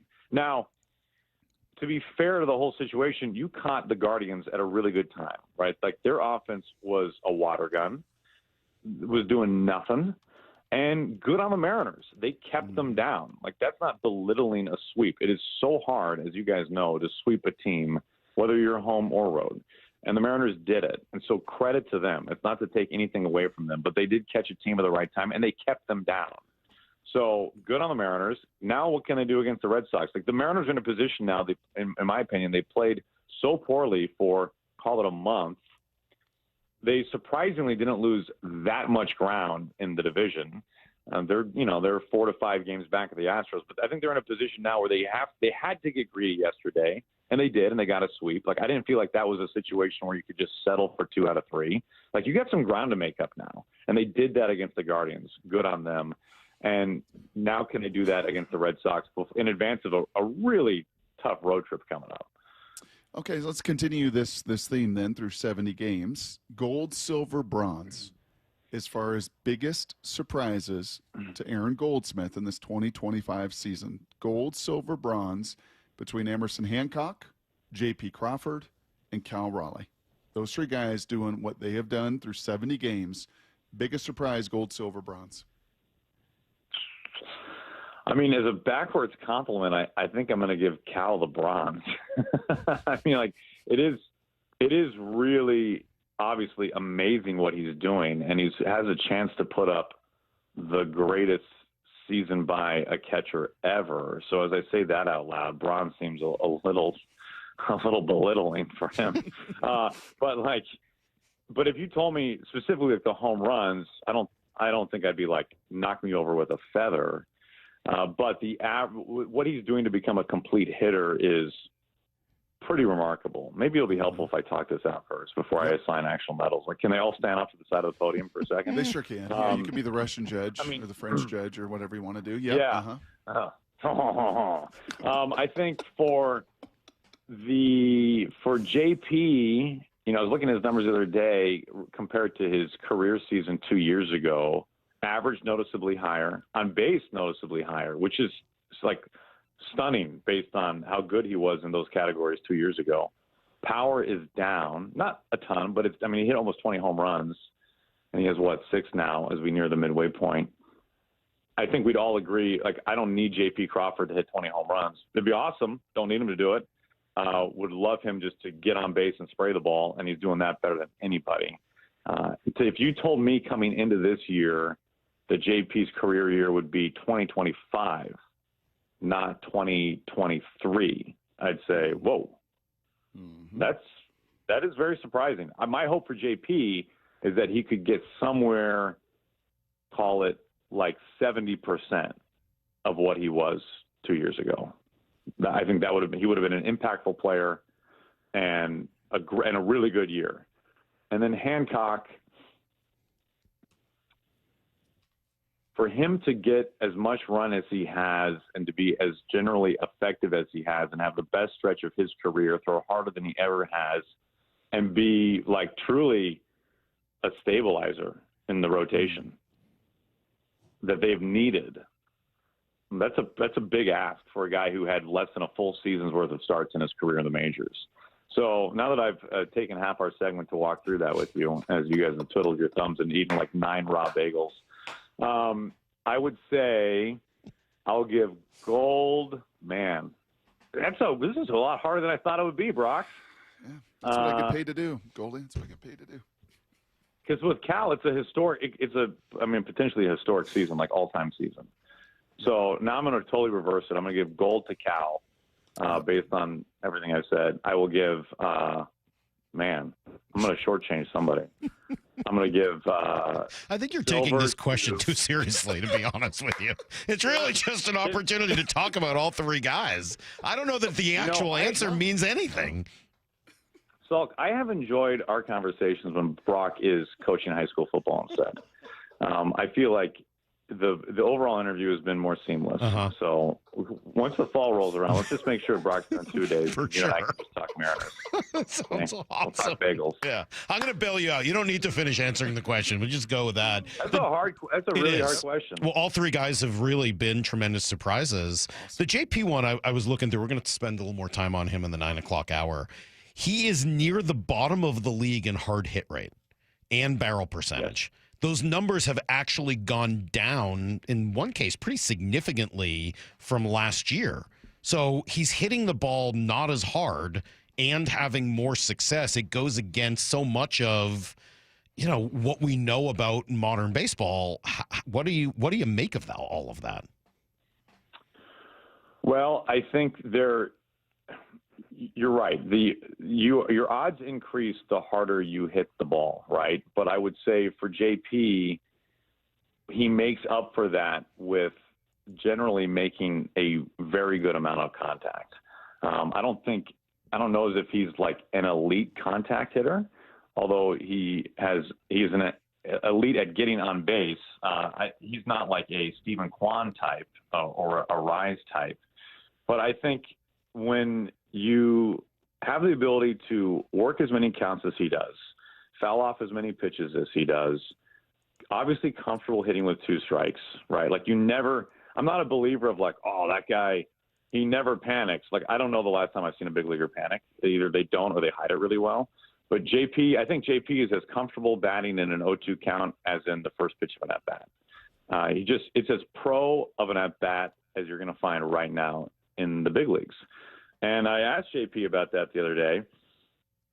And I said, hey, man, you are the definition of a big league at-bat. I can't define that as well as I think you can. What is it to you that makes a big league at-bat?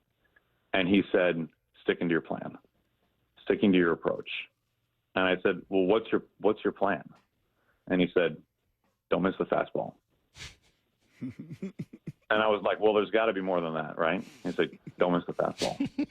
Yep. And so I think JP's great strength as a hitter is that he knows himself better than maybe anybody else on that team, or maybe among the most of any hitter in baseball. Like, he knows what his strengths are, and he knows that he's better when he keeps it simple. And a lot of hitters are better when they keep it simple. Like, he's not an outlier there. And so I asked him, what do you like to know when you go up to the plate about a pitcher? And he said, I want to know how hard they throw, and I want to know what their next best pitch is. And I'm like, okay, so he throws 96 and he's got a slider. He's like, that's it. And I said, do you want to know what he does against lefties? He said, nope. I don't want to know. He's like, I don't want anything in my head. Interestingly enough, he said that before the pitch timer, he would find himself stepping out a lot. Get to 2 strikes, foul a ball off, step out, call time. Think it over. What's he going to do here? What's he going to attack me with here? Is it going to be down and away? Is it going to be up and in? Like, what's he going to think about? And now he said with the pitch timer, he said he has no choice. He has to just keep it simple, keep it stupid, look for a fastball, don't miss it, spoil anything around the edges. And pitch timers really helped him, he said, which I found pretty interesting. But you're right. He's not a power guy. He's not a hard hit guy. But I think one of the beautiful things about this game is there's more than one way to be good at it, whether you're on the mound or you're at the plate. And he just has a knack for spraying the ball, working counts, finding a way to dump something into left field and working for a base hit. I'm sure there's some batted ball luck involved with it right now. Like, it's hard to hit 300 in this league, which he's almost at 300, without a little bit of batted ball luck. And there are guys who are on the other end of the spectrum who wish they had some better luck, who are hitting closer to 200, right? But that takes nothing away from JP. He's putting together just a pro season. And I couldn't be more impressed every time he comes up right now. He's on a heater right now that's going on maybe 3 weeks that is as good as you're going to find from a leadoff hitter in this game. I'll throw you a much easier question this time around, since the last one was an 11-minute answer. Jerry DiPoto, you had a chance, you and Gary, to spend some time with him. Biggest takeaway from that conversation with Jerry was what? Boy. I'm trying to remember. Brock, you're getting. When did I last talk to Jerry? We just played the sound this morning. Were you part of the? I think you were. Were you part of the Trident Talk conversation he did? Well, the problem is that those are, I think look behind the curtain in the sausage factory. Yeah, I mean, Brock, we taped that like 2 weeks ago, but on the last homestand. Thank you, Brock. Can Brock leave? Does he know anything about inside radio? Does he know how this stuff works? I'm going to leave my head out right now. I'm going to put my headset down. Can't you just let the adults talk about baseball for a few minutes, Brock? What are you doing? I think we taped that on Jackie Robinson Day. I have no idea what it was that we last talked about, Brock, because we talked on the last homestand. Well, I will say this, Aaron. Again, it's been really great talking to you. I'm going to bail you out here. So we played some sound of Jerry this morning talking about how they would like to be active at the trade deadline, how they have financial flexibility, etc. And it's great. I love it. It also comes as you're looking around the league and realizing that there are only 7 teams that are less than 6 or that are more than 6 games behind a playoff spot right now. And when you look at those 7 teams, there are not a lot of pieces that look like they would match up well with the Mariners. If the Diamondbacks aren't selling right now, I don't even know if the Orioles are going to be selling. What do you do to try to, continue to help this team beyond just getting Luke Raley back, hopefully in another couple days?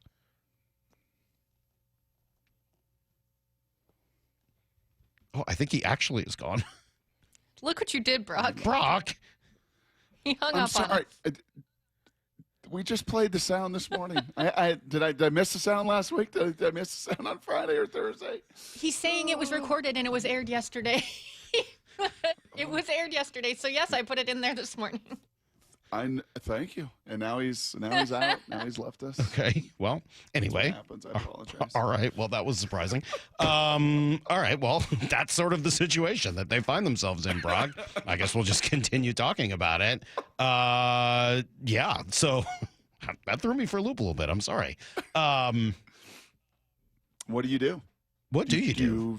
Do you try to find somebody that is in a little bit of a situation that's a nice thing.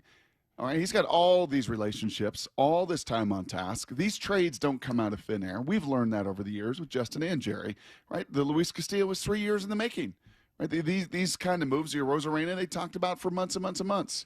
So can you find a Tampa Bay Rays? Can you find somebody, Salk, that's in a similar boat to you that you got relationship with, that you find a win-win and not just your traditional, they're a seller, we're a buyer, let's just kind of make the traditional thing work. And maybe, you've got some guys. Oh, we got Aaron back. Oh, thank God.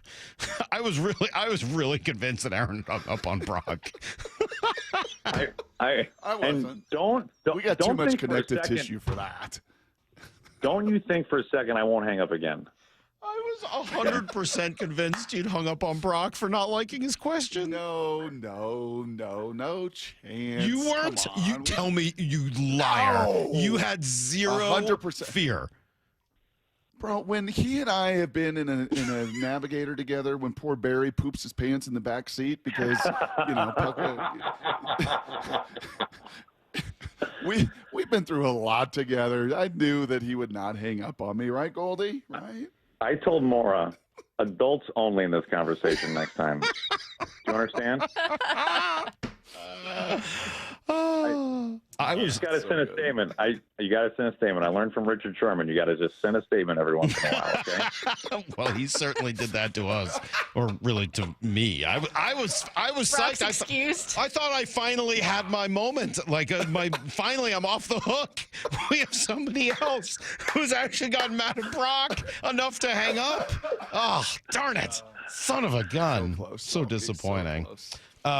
Really, the question, Aaron, just to sort of finish up with 5 more minutes of baseball. Yeah, we're out of time. What do you do with a deadline where there just don't seem to be a lot of sellers, and the ones that are there don't have a lot of offensive pieces that really match up with what you're trying to do? Yeah, that is a tough one. I think without knowing the ins and outs of it, I think any good front office, I believe, isn't just going to make a move to make a move, right? You're not just going to make a move because it looks good on a press release or to put on Twitter or to show your fan base you're doing something. If you're making a move that isn't the right move, that you don't actually think is impactful, and you're having to give something up that you value to do it, like, what are you really winning? You're trying to win a news cycle press release, and that's it. And I think we can all, with clear heads now, it's harder when you're at 24 hours of the deadline, right? Everybody gets antsy and they want action. They want activity. They want to make the team better. But I think it's pretty easy right now to say, like, that probably isn't the right thing. I can say this. The Mariners have more trade capital than maybe any team in baseball when you look at what they have in a farm system, right? They have all the incentive, more than any other team practically, in terms of getting back to the playoffs and proving that what they have built works. Like, the incentive and the motivation is there. They have the pieces to do it. In addition to that, they have a front office that has proven to make major impactful moves, specifically at the deadline, like 2 cornerstone pieces in Castillo and Arozarena, to name the obvious ones. Like, there's a track record there. If they can make a move, I feel more confident on that than anything that they will. But I think the important thing to remember when it comes to the deadline or any trade of any kind, it takes 2, man. It takes 2. And who Brock values in a trade may very well be different than who Salk values in a trade, right? It's like ice cream. Like, you're a strawberry ice cream guy. He's a chocolate ice cream guy. I got strawberry to give. You want chocolate.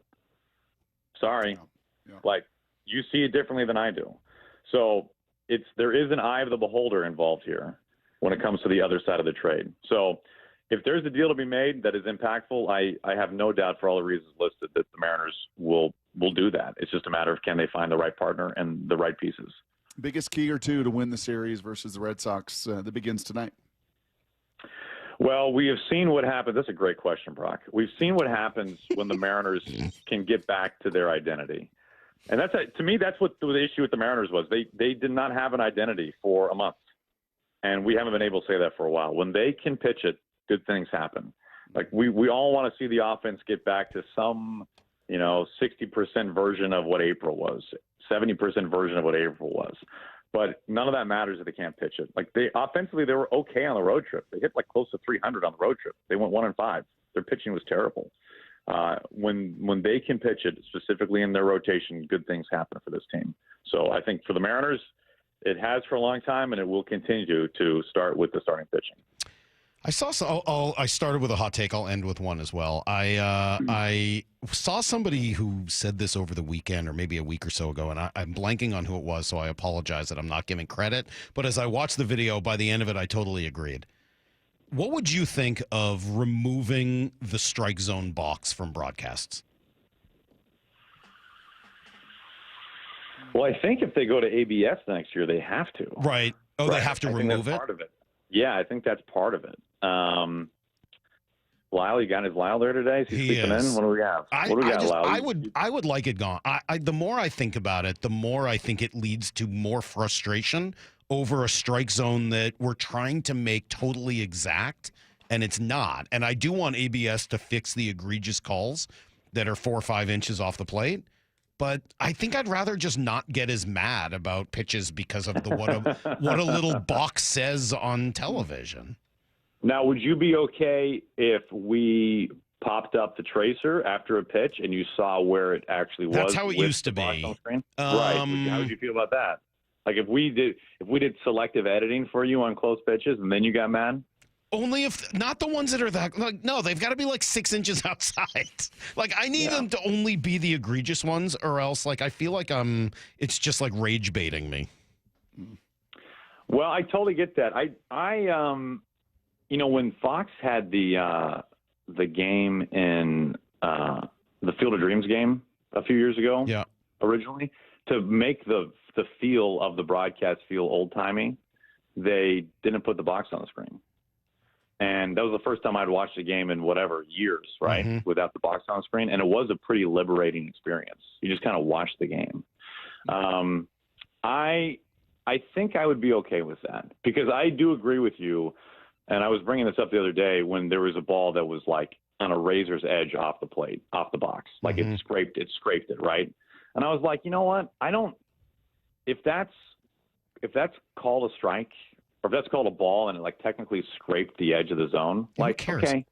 Yeah, like that is a human back there. And I think I'm okay with, 1/64th of an inch of disagreement from technology to his. And honestly, it's unbelievable that they can call it as accurately as they do, as often as they do, given the box we see on the screen. And who's to say that the box that we have or any broadcast has on the screen is, laser precision 100%. Like there's some variance there as well.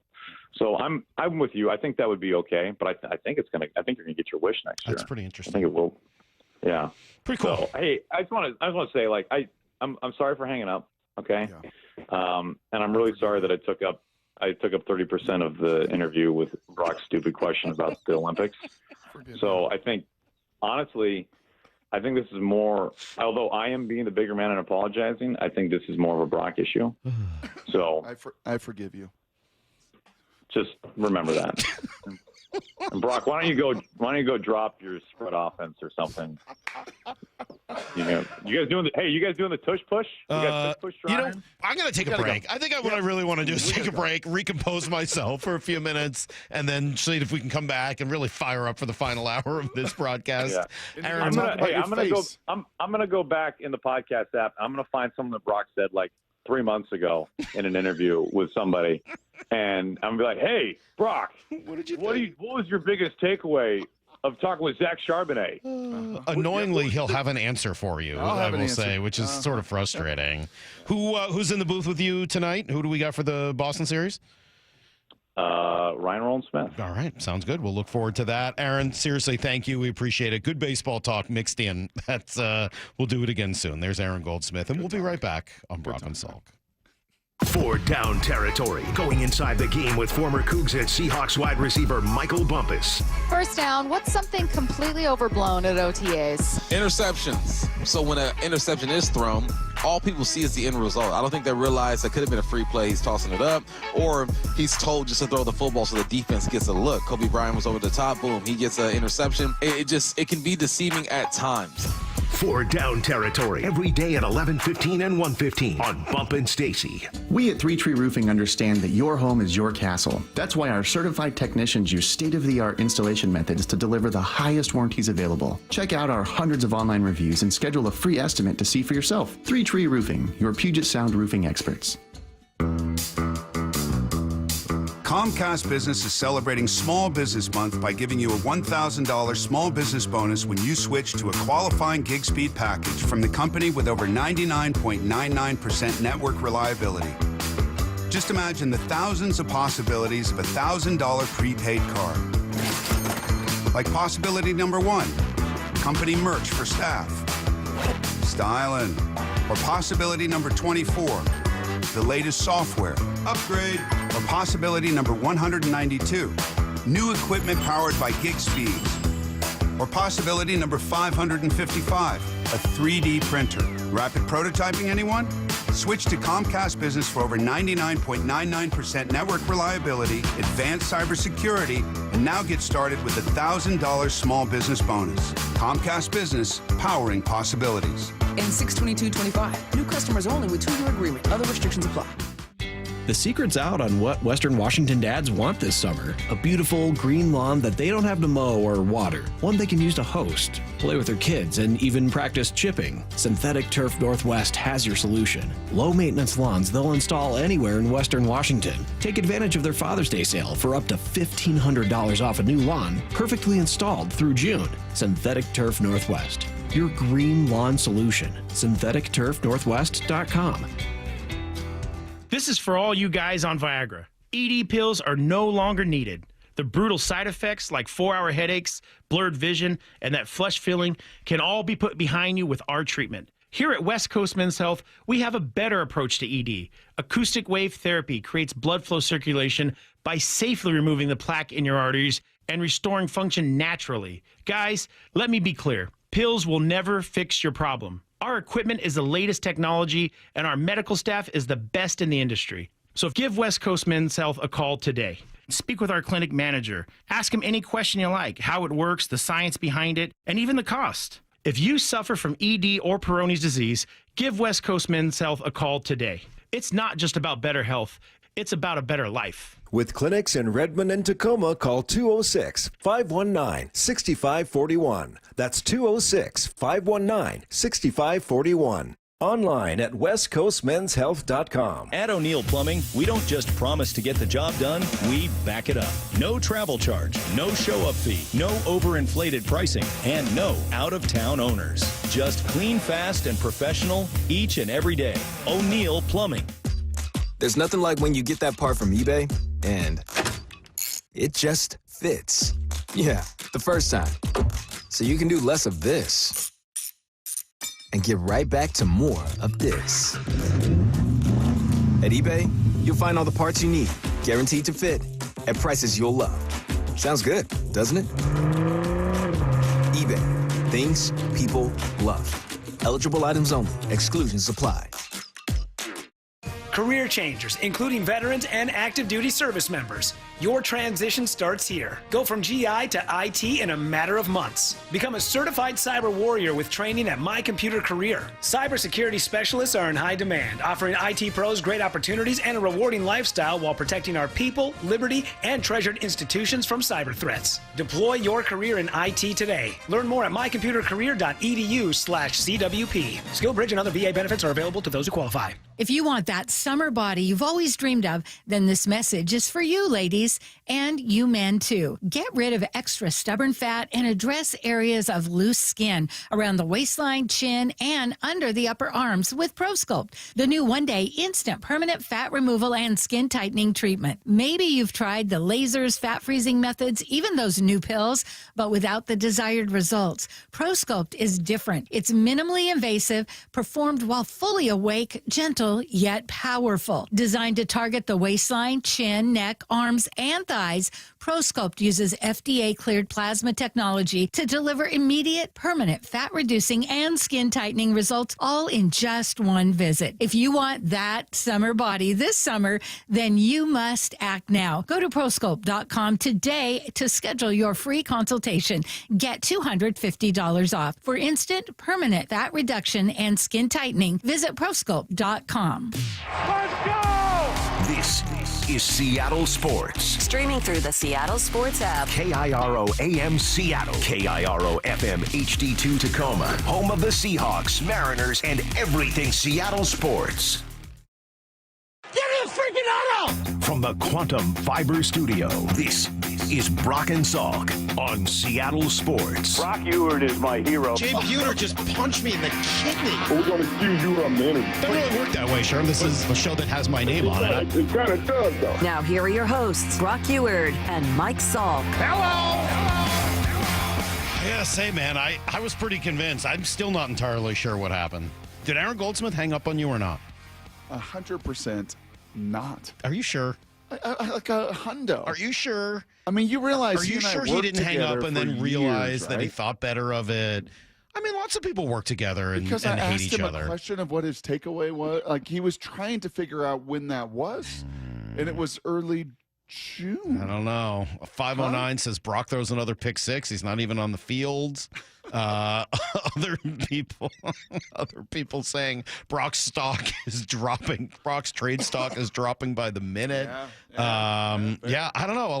A lot of people here, Brock, seem to think that maybe you and Goldie are too much war. connective tissue there to rip it off with just a simple question. I apologize to him for the confusion, and he said, "Don't worry, I think we can all agree it's Brock's fault."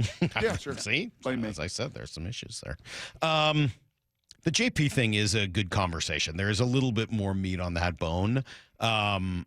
His injuries last year maybe really were a big deal. I just remember talking through the beginning of this year, before the year began, like, hey, what's going to have to fall into place in order for this offense to be better?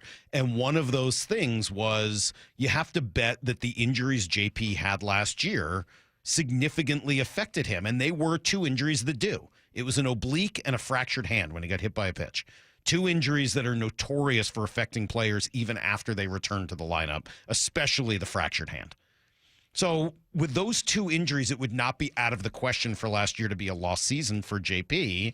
And so that was part of the hope, right, that it was those injuries that had led to some of his problems last year. And if they were not a problem anymore, he'd get back to where he was a couple of years ago. I'm looking at his chart from Savant, Baseball Savant. He's in the 87th percentile for running, for creating runs as a hitter. Middle of the pack for base running. Actually, he's in the 5th percentile for defense. So I don't, that kind of is what it is. I don't know how well they can sort of tell. I haven't watched and seen many problems with JP's defense this year. I don't know what the range is necessarily. But he's near the bottom of the league in hard hit rate and barrel percentage. Those numbers went down. So why has he been so much better? I think probably a couple of reasons, just kind of some from looking at the numbers and some from watching the games. He really is the best person on this team at implementing that philosophy of going up the middle to the other way. It just naturally suits him. And it does make me wonder if JP, more than anyone else, got caught up in the elevate and celebrate thing, which is great for a lot of players, but maybe wasn't great for him. And he's trying to provide more power. He's trying to provide more value. He's trying to be like everyone else. I'm just speculating. I don't know. But I looked at the numbers, and two things that tell me that might be the case. He's rolling over a lot less than last year. He's rolling over at about 27%. Last year, it was over 32%. So taking that off of your game, to me, says he's not trying to pull the ball and put it in the air all the time and then missing. And then actually he's popping up a lot less, too. That tells me that he's more comfortable with this style of swing. I'm watching him. I don't know how much you watched Wade Boggs when you were younger. Actually, a lot. He doesn't look exactly like Wade Boggs. That would be pretty impressive and all that. But there is a bit of Wade Boggs to just dump it into left field. And what he's doing right now is pretty incredible. Yeah, I think two things come to mind, Lyle. If you wouldn't mind, if you know how to do this quickly, to see what JP is against the fastball. Right, to Aaron's point right there. It strikes me every time that Aaron's on with us, and it's, and I'll applaud Aaron with this and the great questions he asks guys and the connection he has with players. It strikes me quite regularly when he jumps on with us how you do boil it down to simple. Right, for the pitching staff, throw strike one. How many times do we hear, you want to have an identity? Well, have a very clear plan. And for the pitching staff, throw strike one. And for the hitters, don't miss the fastball, at least according to J.P. Crawford. So I am kind of curious where he sits on the Mariners team, right, of being able to actually hit that fastball. The second thing, I don't think there will be a player, certainly on the Seattle Mariners, and I'll be kind of hard-pressed to see where he ranks in the league next year when the pitch challenge comes into play. Because that dude knows the strike zone unbelievably well.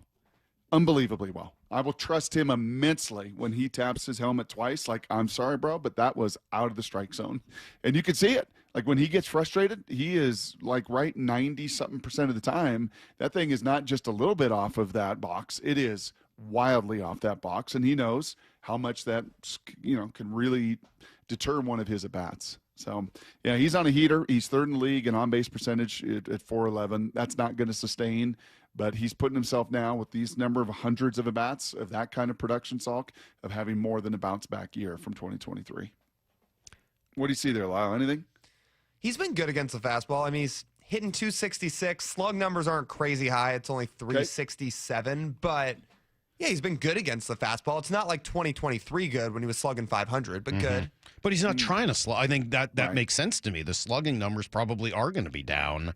It's the contact and I don't know. Brock, you say that on base percentage isn't going to be sustainable? I'm not sure. If JP starts rolling over again, and that's what'll happen to him when he's not right. He's rolling over on a lot of pitches to first and to second and popping up in the infield. That's the JP that we saw too much of last year. If he stays with this approach, with his eye, you think he could have a 400 on base? Yeah. By season? Really? Yeah. Okay. I don't think that's impossible. I'm not saying he's going to, but I don't think that's impossible. It wasn't that long ago that plenty of guys had 400 on base percentages. I think he can. I think he can hit in the 280s range. All right, fine. Maybe it's not quite 400. Maybe it ends up at 390, 395 or whatever. But of all of the things that I have seen this year that at times I'm like, I don't know if that's going to be sustainable. I think this one is pretty darn close because of how comfortable he is specifically with this style of game. And then with, obviously his ability and with his eye that's never gone anywhere. Yeah, he's been awesome. And then slowing it down in the big moments and just, it wasn't that long ago we were talking about him. Is he number one on your list right now? Right now, if there's I need a big tonight, if there's runners at second and third with 2 outs tonight, and you need somebody to come through, is he number one on your list? Yeah, he'd be number one on my list. It's just the best at bat. And Dan talked about some of that. I mean, he has, you got to give JP the credit. He's battling up there. He's taking what the pitcher's giving him. If they pitch him away, he's able to pick up that hit or that double down the left field line. He's able to get something out front and pull it out of the ballpark. I mean, he is doing what he's got to do. And if it's not getting a hit, it's still getting on base. Whether it's a walk or a really nice at bat. So we've seen it from him all year. We sure have. And you see it even more so in big moments where they do not seem too big for JP. So pretty cool stuff. We'll come back here in a minute, give you guys everything you need to know. It's Brock and Salk, Seattle Sports on 710 and seattlesports.com. Bump and Stacy. Joined right now by Seahawks wide receiver Cooper Kupp, which still feels kind of weird for me to say. Does it feel weird to hear still? Yeah, I'm getting used to it. How would you describe this group as far as the potential of this squad? I think the thing that's really cool is we got guys that can do everything. Hey, I can be involved in the run game. I can be involved in the third level of the defense. I can attack. So when you have guys that can do everything, it makes it really cool to be able to move guys around and be able to say, hey, look, you don't know where it's going to be coming from. Bump and Stacy. Weekdays 10 to 2 on Seattle Sports, the app, YouTube, and your smart speaker. This is the story of the one. As a safety manager at a manufacturing plant, he does everything he can to keep his coworkers safe. From finding ways to reduce risks to keeping safety supplies in stock. And for that, he relies on Grainger. Grainger offers a broad range of quality products and next-day delivery, so he can always play it safe. Call 1-800-GRAINGER, click Grainger.com, or just stop by. Grainger, for the ones who get it done. How can you free your team from time-consuming office tasks? Amazon Business. Smart business buying tools enable buyers to find and purchase items fast so they can focus on strategy and growth. Free up your teams and focus on your future. Learn more at amazonbusiness.com.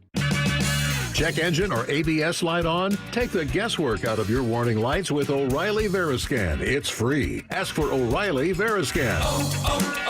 O'Reilly Auto Parts.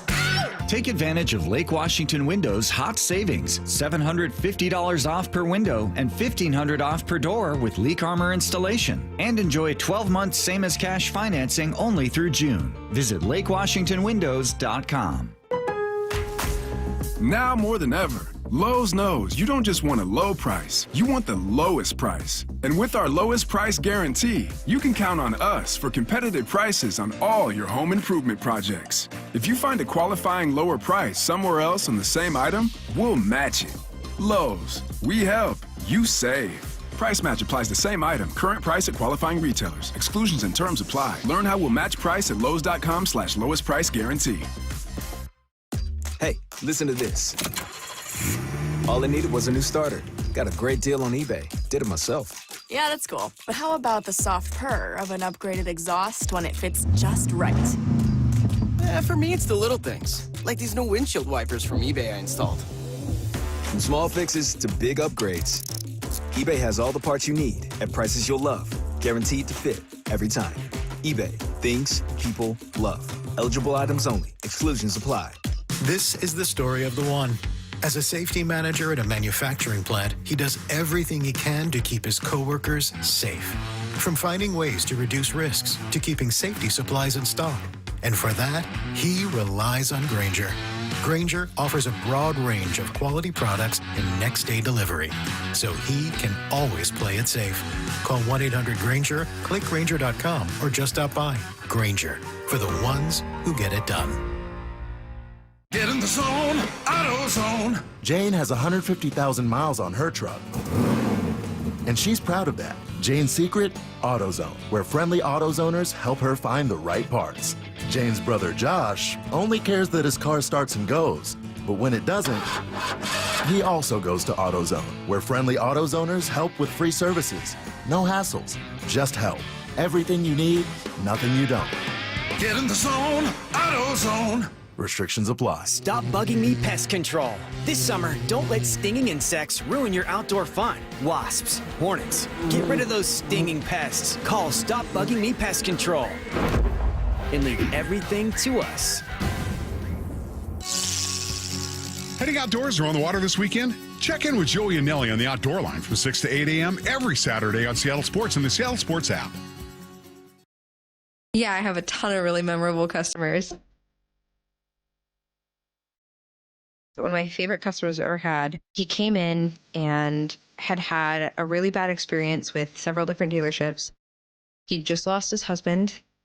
His husband left him with a truck, and he was like, I don't need a truck. Like, this is so impractical for me. And it was a really emotional decision for him because it was one of the last things that he had, obviously husbands. We were like, it's no problem. Like, we're going to help you. And we did the process the same way that we always do the process, and we helped him trade in his truck for a beautiful new Rogue, and that was really cool. And he bought his second car from us, and I'm sure when he needs a third car, he'll come back and buy his third car from Nissan too. Afterwards, to thank us, he sent us this beautiful basket of like candies and fruits and stuff. Making a great day for the people around you is making a great day for yourself. The LJ Way is the Lee Johnson Auto family. Endless hours of research, seeking referrals, dozens of calls. Hiring the right attorney can be a challenging process during an already difficult time. J.P. Pendergast with Pendergast Law explains. In Washington State, Tom, there are thousands of attorneys to choose from. Referrals and online research can be helpful, but discovering the right attorney requires a conversation. It can be hard to identify integrity and authenticity without that interaction. So, what do you recommend? We encourage anyone looking for personal injury representation to call for a free consultation with our team before making a decision simply based on referrals or online research. Accident victims need an attorney that listens, demonstrates honesty, and is genuinely understanding of their unique circumstances. The care, attention, and preparation that our firm provides throughout the case mirrors the effort involved when taking on the insurance companies. Save time and avoid mistakes after an injury. Contact the caring and compassionate team at Pendergast Law. If you or a loved one has been injured in a car accident, call Pendergast Law. We can help. Need to know. 15 minutes past every hour with Brock and Salk. Here's what you need to know. Up first. Yeah, we spent a little time today talking about J.P. Crawford and everything he meant to the team. 7 hits this weekend, including the grand slam to put away yesterday's game early. But he wasn't the only one. And if you go back, I think the key win this weekend was probably on Saturday, and that finished up with this guy, Jorge Polanco, coming up big as well. Now the stretch, and the 1-1 on the way to Polanco. Swinging a ground ball up the middle. Base hit. Walk-off single. Mastaboni will score, and the Mariners come from behind to win it. 4-3 here in the bottom of the 9th inning, and Polanco running away from his teammates. They finally corral him. Seeds and everything out there behind second. A walk-off winner single off the bat of Jorge Polanco, and the Mariners come from behind, and they win it 4-3 tonight here in the bottom of the 9th inning. Yeah, you talk about, right, the 50-some-odd games you're going to win, the 50-some-odd games you're going to lose, and then what happens in the middle? You were going to win Friday and Sunday. Saturday was in the middle, and you find a way to take that one out of the loss column. That's a big deal. Sure, again, to just the unbelievable challenge of baseball to try to draw any final conclusions. No, I have none. I'm done with that. Does Jorge look any different health-wise? I mean, playing in the field, he had a home run right-handed. Yeah, those things look different. Does it look to your eye, though, like noticeably different with his movements? Like, oh, now I see that he's healthy. Oh, his knee must be feeling better. I just see that he's hitting and that he's hitting right-handed. Like, he's hitting well, he's hitting right-handed, and he was able to play the field. So all of those things tell me that he's healthier, which is great. I mean, I know he was never hurt to begin with, but now that he's doing all of those things, I know that he's healthier. He's healthier than being healthy, which is really quite the impressive feat. Emerson Hancock, great yesterday. All the starting pitching was throughout the weekend. As the Mariners sweep, unfortunately, so did Houston. They sweep Minnesota, so Mariners still 4.5 back in the West. Can I just add one little quick thing, too? Is it time we stop saying that Emerson doesn't have, like, stuffy stuff? Like, I think the perception and the narrative is like, yeah, his stuff's just not. It's it's fine. It's fourth or fifth pitch. Or can we if this dude's throwing 95, 96, and he's got that kind of movement? Yeah. Like, is it time to maybe? Well, the league sure seems to be revisit impressed that with narrative? this stuff. I would say. I That's think for so sure. too. That's why he was a first-round pick. I mean, he's a pretty good pitcher. Here's the second thing you need to know. Well, if you like stuffy stuff, I think you're going to like Logan Gilbert because he's coming back tonight, which is awesome. Game 1 against the Red Sox, and it'll be Logan Gilbert on the hill for the first time since he went on the IL. April 26th, Brock. He had 3 starts to kind of get himself back in Tacoma. He pitched 75 pitches in the last one. I expect to see full-on Logan Gilbert tonight. 100 pitches? 90 pitches? I don't see why not. I'm trying to quickly pull up. I mean, it probably depends how stressful those pitches are and what situations they come in, et cetera. But yeah, I mean, the guy had his spring training and he's missed 7 weeks, something like that. But I'm expecting real Logan Gilbert tonight. I don't think this is going to be a George Kirby situation where he needs a couple of starts to get back to it. I think he's going to be just fine. By the way, in those, just as a reminder, in those previous 6 starts that he did have before that flexor bundle tightened up, do you remember what his whip was? How about 0.79 in those 6 starts? Which is funny because he was having difficulty getting deep into games and kind of being the full Logan Gilbert package, but yeah, looking forward to seeing him back. He's so much fun to watch. That'll be tonight. Blockbuster trade in baseball yesterday. Rare for mid-June, but slugger Rafael Devers goes from Boston to San Francisco. They did not get a ton back. Not nothing, but not a ton. The Giants are assuming all of the money on that contract, but Devers had been complaining, right? He got to move from third to DH. Then he was even more upset after they asked him to move to first. I just would assume they were done with him. We've got to get you out of here. You can't be here anymore. I don't think the Boston fans particularly love that move, by the way. Yeah, don't talk to that. Would not be the opinion of one Jane Salk, who was really overjoyed. She was done. She was done with Rafi Devers. Done. Jane was done. No coming back from that. Here's the third thing you need to know. You don't want to live in that world. Nope. J.J. Spawn not done even after bogeying, 5 holes out of his first 6 and just some awful luck hitting the flagstick and having the ball bounce back 75 yards or whatever it was. Just insane. But he closed, man. The entire second 9 was awesome. Were you rooting for him? Did you have a rooting interest down the stretch? Early, I was rooting for Adam Scott. I just thought it would have been awesome to see Adam Scott win, and he seems like such a likable guy. Yeah, I thought it'd be a nice story for J.J. Spawn. By the way, I think I got to correct something there with you, too. He took his hat off. He still has hair? No, I didn't say he didn't.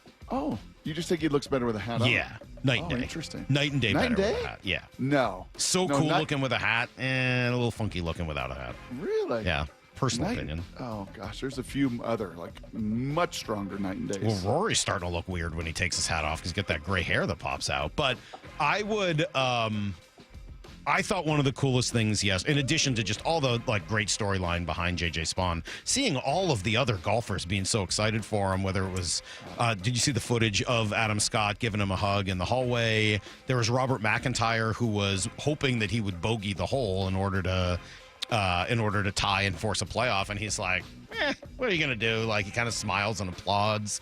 There's Terrell Hatton, who's nuts, right? Who's in the middle of this whole press conference where he's like morosely talking about how awful his round was as he hits the putt.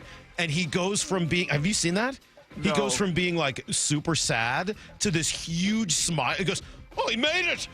Like, he gets so excited. It's awesome. I mean, that guy's an emotional roller coaster. But that's pretty cool. Congratulations. It's a good story, don't you think? Oh, for sure. And golf has a way of writing some of those scripts, somewhat like baseball, where you're just like, man, if you can hang in, right? As Goldie said, just hang. Like, baseball's got a way that it's torturous in stretches, and then at times you just say, man, you can't write a better script than that. Like JP with the cool bat, painted for his first Father's Day, hitting the grand salami yesterday. That's pretty awesome. All right, that is everything you need to know. 15:15 every hour here on the Brock and Salk Show. Basketball tonight, Pacers and Thunder. Hockey tomorrow night, Panthers and Oilers.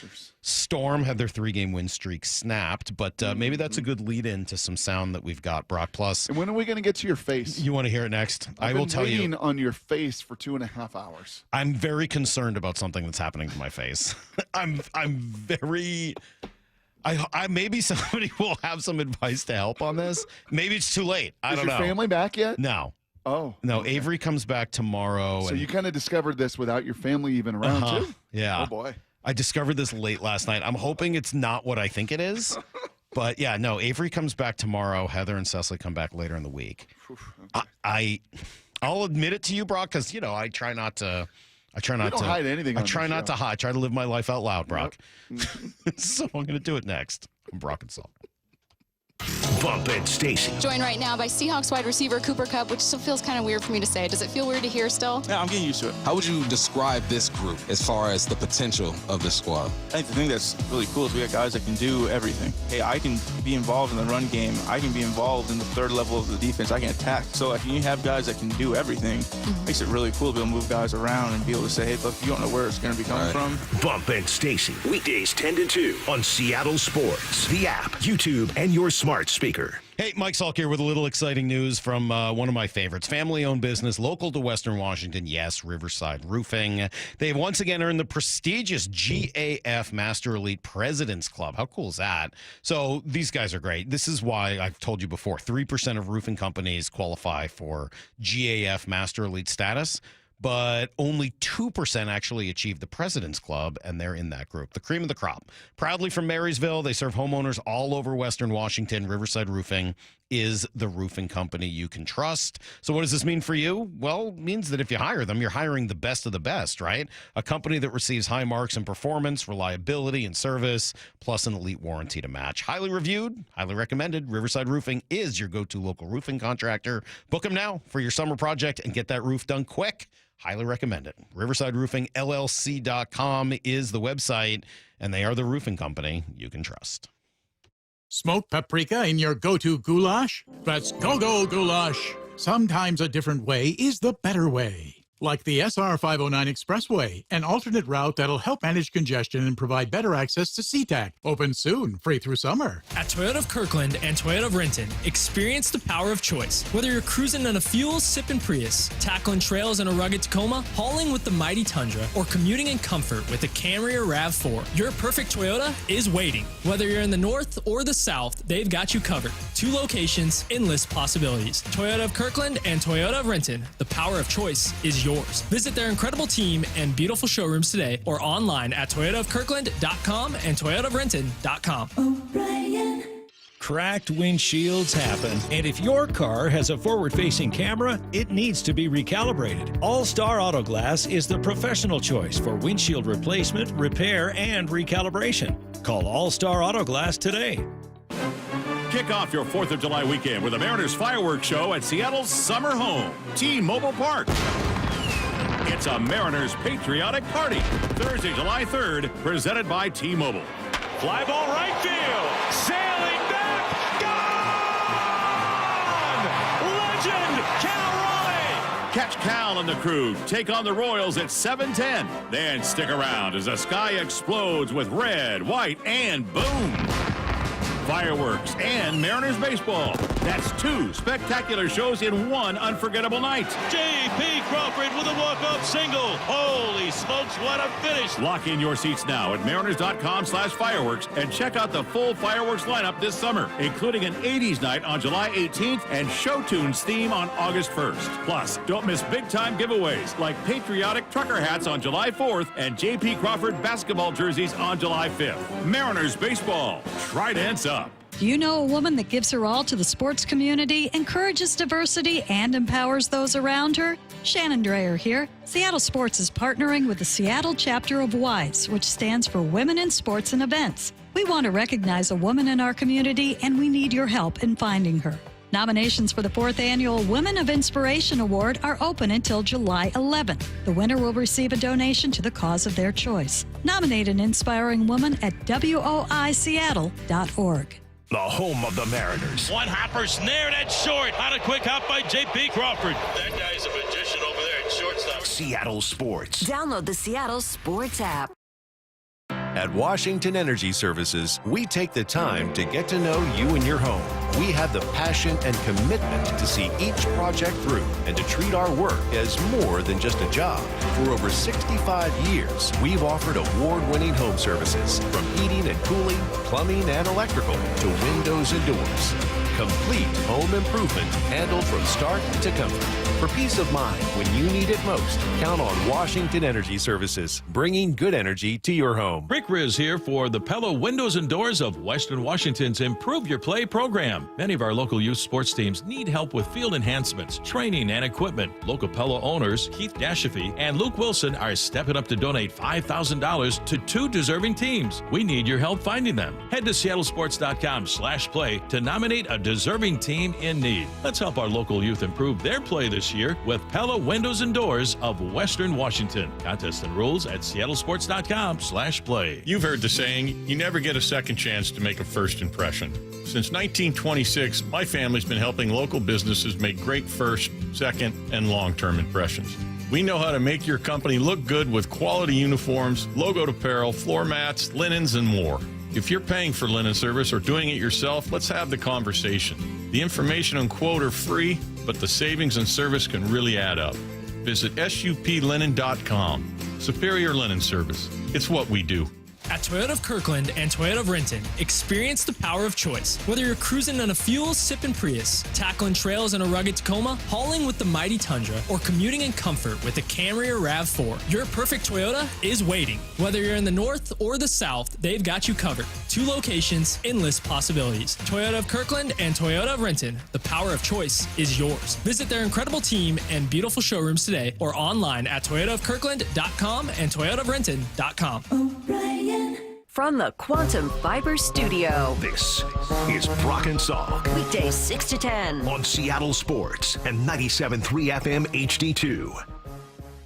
Maybe I shouldn't talk about this. I don't know. Maybe it's too embarrassing, Brock. Maybe we should just move on. I don't know. Have you told your mother and No, father since you mentioned Jane earlier? I haven't told anybody about this. It just happened last night. I'm worried that I'm going to be grossed out, but I'm very curious. You can't just not, after teasing it that much, you can't just not tell It's one of your us. better teases in some time, to be honest. Lyle doesn't seem to care, but Brock Lyle and I doesn't are care at all. Lyle, hopefully this isn't something you'll have to think about for a while. So last night, I had gone out, and my family's out of town, which is, fine. We did Father's Day a week early and kind of did all that. It was just the way the timing worked. So Heather and the girls are out of town. It's just me at home. And I went out and played golf yesterday, which was a blast. And I was doing all my work last night, and it's getting late. And I was watching the Led Zeppelin documentary, which is just awesome. Just so much. It's not even really a documentary. It's really almost more like concert footage and with a little bit of interviews with those guys now. But it was really awesome. Anyway, as I'm watching it, itching my face, like on both cheeks. I was like, what is going on? Like, I felt like there was a hair on me. Right? You know that feeling when you've got like a long hair on you? Maybe it's come from your wife or something like that. Eyelash. I usually feel that more in my eye. Yep. Like, can I get this out of my eye? But with the dog, sometimes, you get a little loose fur somewhere, right? And so I'm like, Yeah. going out, and I can't get it off. Like, whatever it is driving me crazy. And I'm rubbing at my face, and I'm like trying to pick like anything because it's driving me insane. It's super itchy, and I hadn't taken a shower yet since golfing, so I was like, okay, I got to take a shower before bed. Like, I'm sweaty and gross. Like, it's time to go take a shower. So I went upstairs, take a shower, because I assume that's going to end this problem. I wash my face. Like, I do it all. Mm-hmm. And afterwards, I'm like, what is going on? Like, I can still feel this on my face. How is this possible? It's driving me nuts. Like, what? There's no way it's a hair. That would have come off with all of the scrubbing and everything else, soap. So what is going on? If I have camera on you, are you visibly frustrated at this point? Last night? Yeah. Like if there's a camera, like, no, or is this more I'm not, internal? I'm not like kicking anything or anything, but I'm annoyed. I like can't figure out what's going on. So I look in the mirror, and I'm realizing that the two spots where it feels the most are right where I'm getting these wrinkles. Right, like the sort of smile lines. You know me; I'm a pretty smiley guy. So, Brock, these are cheerful. These are. I'm so cheerful. There seem to be right in these wrinkle spots was where I was feeling it, and then I started to worry. What if what I'm feeling is the first time the skin is starting to touch? The wrinkles are just starting to come in enough and get deep enough that maybe with a little bit of, having shaved in a couple days, maybe they're just tickling for the wrinkles getting deeper. Now, I don't know that that's what's happening, but I'm very concerned that that's what's happening. Yeah. Early onset wrinkles. Well, yeah. EOW. I mean, I don't think it's that early. I have smile lines, and I don't know how to get rid of them. I can't give you any advice. I use anti-wrinkle cream, but it doesn't really. Do you feel them, though? Like, do you ever feel them touching? I don't know. That sounds weird. I don't think that's a thing. Early onset wrinkles. Well, deep wrinkles, I think, is really the thing. Will the snail mucin help with that? Early onset No. deep wrinkles. EODW. You got EODW. I might. Deep wrinkles. I don't know. I don't know what the deal is. I'm hoping it's nothing. I'm hoping it was just like, a like little you bit still of. feel it right now? Well, You're no, but feeling now it I'm thinking about it, I guess. Sure. No, now. 310 says it could be a food allergy reaction. I would be surprising. I'm not really allergic to any foods. And I hadn't had anything like that. So that would be surprising. I don't think it's that. It might have been sunscreen that got kind of caught in a weird way. But I'm truly concerned. Well, maybe stop being so cheerful. Like, maybe that's part of it too. I could work on that. It's such a cheerful If you would like, I could work on being a little less cheerful. I know that I come in every day like a bright ray of sunshine. I would be happy to be a little bit more negative if you feel like that would help. Why don't you try that? Why don't you try that? See if that helps the EODW. Okay, I'll do the best I can.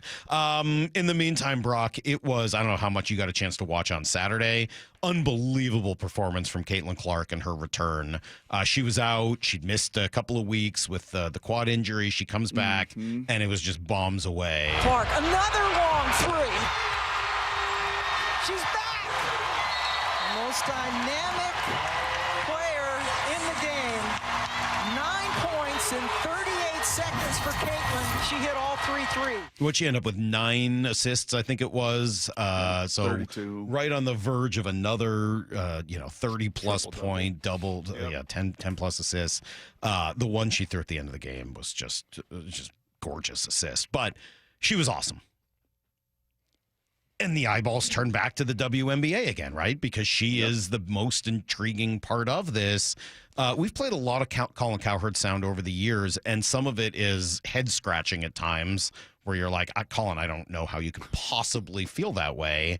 But I thought he had 2 very interesting thoughts here on Caitlin Clark. The golfer John Daly, he wasn't winning every major in golf, but... let me start with the other one. I'll come back to that one. Can we talk about the simmering cauldron that is women's basketball right now? No, not the Indiana Fever. I'm talking about the cauldron of executives in the WNBA. Since Caitlin Clark got injured, WNBA ratings have dropped 55%. That's not just the Fever's ratings. It's not just a local dip. That's league-wide. Now, to the suits in the league office, that may be a little eye-opening, but for the rest of us, nah, not really. We're in an attention economy, and Caitlin Clark is the currency. No American athlete right now, male or female, drives clicks, views, or conversation like she does. She's the rising tide. And here's the thing about popularity. It's not math. It's not rational. It's not a box score. It's vibes. I mean, Paige Beckers dropped 35 points the other night. She's great. Asia Wilson, hands down, the most dominant player in the league. But don't confuse production with popularity. I love the idea. Can we talk about the simmering cauldron that is the WNBA? Oh, that was great. I can't disagree with any of that, right? No, and again, we come back to stars. And I like that, and its popularity. And stars don't just have to be now. Oftentimes they are in the major sports, and oftentimes there is one sport in America right now that is so dominant from a rating standpoint compared to its peers. So oftentimes it is football, but it doesn't have to be. It doesn't have to be. And I think of Carl Lewis in the 80s. I think of Mike Tyson in the 90s. I think of guys from other sports that absolutely, to Colin's point about popularity, like you can't run from it. And everybody's talking about it. And Caitlin's got that kind of ability that I don't think a male basketball player has right now. I mean, this kid coming out of Duke is a generational player. He's a great player. He's going to be the number one pick. He's probably going to play in Dallas for the next 20 years. But he just doesn't have, like, I'm sorry, you're just not factor. You're just not Caitlin.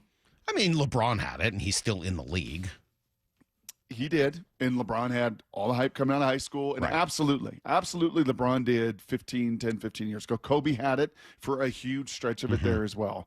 But right now, LeBron or Caitlin Clark, popularity? Yeah, like who would you rather go see right now? Oh, I don't even think it's who close. would you rather watch? Right, yeah. Who's more captivating? Yeah, so he goes a little bit deeper into this. Here's a little more from Colin. The golfer John Daly, he wasn't winning every major in golf, but man, his galleries. He was fun, he was different, he was a human NASCAR vehicle, fueled by diet soda and a cloud of smoke. There's no shtick to Caitlin, she's all business. In fact, she reminds me of Mr. Beast. Mr. Beast doesn't swear, he doesn't necessarily provoke, doesn't lean on politics. There's no outrage bait to get you to click on the clips. He just does giveaways, and he does them really well. Not the edgiest either. He's the best at it. Same with Caitlin. She shoots and makes shots from 36 feet. The effortless charisma, the awkward but honest interview. She grabs you without any gimmicks, captivates you without chasing clout. So yeah, let's call her Mrs. Beast. And the proof of her effect is in the math. Over half the ratings disappeared when she doesn't play. So here's the takeaway, women's basketball. Take a long, deep breath this summer. Whatever side of the Caitlin debate you're on, jealous, protective, annoyed, grateful, just admit it. The girl with her leg up has given this entire league a huge leg up. She's not just part of the moment, she is the moment. Well, he's definitely right about that last quote. She is the moment. I mean, there's no doubt. She is the thing that's kind of gotten people's interest sparked in that league and in that sport. I still remain a little confused as to why there's such a polarization around Caitlin Clark, other than just a need for everything in this world to be polarizing these days. I don't see why she would be that polarizing. Well, it upsets the apple cart. You know, she is different, Salk, than many of her peers, right? Not to make this thing, gender, political, or that's fair. Race or any of that stuff. She is. No, it's right? what we talked about sport. last week, right? Like, she's helping them, and there's, that can be frustrating to some. But at the same time, they're getting paid more money, more eyeballs, et cetera, because of her. But as I said last week, I could understand why a lot of women in that league say, hey, we've been toiling away in relative obscurity, doing great things for a really long time, and this young white girl comes in, and all of a sudden she gets all of the credit for all of it. I understand that level of aggravation. I wouldn't be mad at anybody for having it. It doesn't change the fact that Caitlin is awesome and is doing great things for them. But I just feel like it's one of those situations where I think both of those things can be true at once, which is why I don't find it necessarily polarizing to me. But I will push back on this as well. It's like, she's not doing anything yes, she is. Right. Her range is unlike anything we've seen in the women's basketball game. That's true. It was Steph Curry. It was what Steph started to do with that range. His dad, Dale, was an amazing shooter. Dale Ellis was an amazing shooter. They've been amazing shooters. And then all of a sudden, Steph did it from like 10 feet back with an ease that was like, I've never seen that before. Now everybody's kind of jumping aboard. Her range and her ability is unique and different. And on top of that, she passes the ball like Larry Bird. Right. She passes the ball like no women's basketball player I've ever watched in my lifetime. And there have been great passers. Sue Bird was a great passer, one of the greatest to ever do it before her. I don't remember watching Sue Bird like full length, just drop dimes with the kind of range in her passing game that she's able to do as well. So I don't diminish a skill set and say, her skill set's really not that extraordinary. It's been done before and others have shot. No, not with her range and not passed with like her uncanny a step ahead of everybody all the time that she's able to play the game in that way. I do wonder though. I do wonder if we weren't living in the times that we were living in, how things would be different. Yeah. That everything's got to be an issue. Yeah. I mean, I get the sense, and I could be wrong about this, I don't know, that there's just a desire to bring her in because it's a big story and because there's even a hint of something that could, have culture war associated with it, that there are those that just want it to be a part of that and they want to use it for their own gains. And that's not looking at one side or the other. It's looking at everybody and just like, hey, here's an opportunity to prove my point in a new way. Yeah. And I think if she, I don't know, maybe not, but if she come along 20 years ago, I don't know if it would have had the same effect like that. Now, other things would have been different. Maybe the world wasn't ready for a woman's basketball player to capture the nation 20 years ago. I don't know. Maybe it was. I honestly just don't know. Just the times are different. But she is so much fun to watch. Oh my goodness. Yeah, I was again driving kind of back and forth all over America this weekend, and just called a couple friends, and they're like, "Oh, I'm sorry, man, I can't talk right now. I'm watching Caitlin." Yeah. I'm sorry, man. My daughter and I are watching. I'm like, "Oh, that's awesome." I mean, it just, it is. She's just got an unbelievable appeal, in those ratings and those eyeballs, and as he said, the popularity. I mean, just try to define it and why. I mean, it's all of it, right? It's all of those things combined, and it's must-see TV when she's going. And, by the way, Ionescu was awesome, too. She had 32. She's an amazing player. And, she's got a lot to her. Just, what's the difference between Sabrina Ionescu and Caitlin Clark? What is it? I don't know. How do you try to define it? That's a great question. I don't know. She has her own shoe, too. I mean, we're waiting on Caitlin's shoe. When is Caitlin's shoe coming out? Like, how long does it take to make a shoe? Coming out? No, that's a good point. What is the difference there? Right. There shouldn't be any major difference between Caitlin Clark and Sabrina Ionescu. Why is there? Honestly, do you know? Just as I said, like, the game is that much greater. Sabrina's awesome. But and she's honestly, like, she's a great team, and she elevated Oregon. Had there not been COVID, they probably win a national championship in with Sabrina, because that team was that loaded and that good, and she's playing at that level. And they don't. But I would say, just, again, skill set wise, amazing three-point shooter. Great shooter. Just not Caitlin. Amazing passer. Just not Caitlin. And then just like an edge. Like, Caitlin just got kind of this edge that's really hard to define. Yeah. But it's totally captivating. Yeah. Some people saying because of the Angel Reese beef. Maybe, but I feel like a lot of that has been, maybe that's a part of it, right? I don't get the sense that that's the reason. I think that helps with the culture war stuff. I'm not sure if it helps like her popularity necessarily. Someone saying, "Oh, well, is it because Sabrina Ionescu is black?" She's not. They're both white. Right. So it's not that element of it. That's not what we were trying to bring up at all. Like, that was actually sort of taking the other thing. Like, if it was just a black-white thing, why hasn't she captured that same zeitgeist? I don't know. I don't know what it is. Honestly, there is just something really watchable about Caitlin and the way she, I don't know, maybe it was just sort of putting that team on her back at Iowa that sort of like opened the door for her, because the rest of the team wasn't that good. The all-time greatest scorer in the history of the sport as well, right? I think you just kind of throw all these things into the bucket, as Colin said, all that popularity currency, and you kind of throw it all in there. And right now, she's as must-see as any star in America. Yeah, that's for sure. NBA will get back underway tonight. You were getting mad. I saw you were getting mad about SGA. I thought I was supposed to love this guy, and now all of a sudden you're telling me you don't like him. I love the way these teams play. I hate the way they just draw fouls. It is like a receiver that knows every trick of the trade, and to the human eye in real time, you understand why that referee calls pass interference. And in real time, as explosive as these guys are and as fast as the game is and as good as they get at the body control and being able to just flail but not flop, being able to just, create the illusion of contact all the time, and it is just, And I was rooting for Indiana, not going to lie. Right. I was kind of rooting for the underdog in the Indiana story, and that probably played somewhat of a role. And I still got friends in Indiana, Salk, and I was kind of rooting for those Pacers. And it's like, oh, please, stop. Because he falls, stop. Because his arm gets banged, stop. Stop with all of these calls. He's a foul hound. And when you're rooting against him, it is maddening as it was for me on Friday night. All right. Well, sorry about that. Yeah, hey, it's what okay. would you think about getting rid of the box on TV for baseball? We were just sort of talking about it with Aaron Goldsmith. How would you feel if they got rid of the balls and strikes box that's right over the plate, and we went back to just watching a game and not knowing exactly to the millimeter whether or not it was technically in the zone or technically out of the zone? I think I'd be just fine with it. Take that thing off. Yes, I do. I think I'd be okay. I first heard this from someone on, I don't know, Instagram Reel or whatever, who was saying how much better it was watching college baseball because they don't have the box. And he was like, man, I just don't get as frustrated. Like, yeah, maybe it's a strike, maybe not. That's probably true.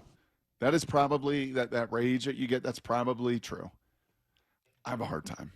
Like when I watch old games, Salk, that they'll replay and there's no first down marker in football, I get real frustrated. That is annoying. When there's no clock or play clock, true. I get real frustrated. That is annoying. I think I've become so accustomed to those things that when they're stripped away, I don't know, man. I've just become, my eye has become so accustomed to it. I think I'm going to have a hard time with that.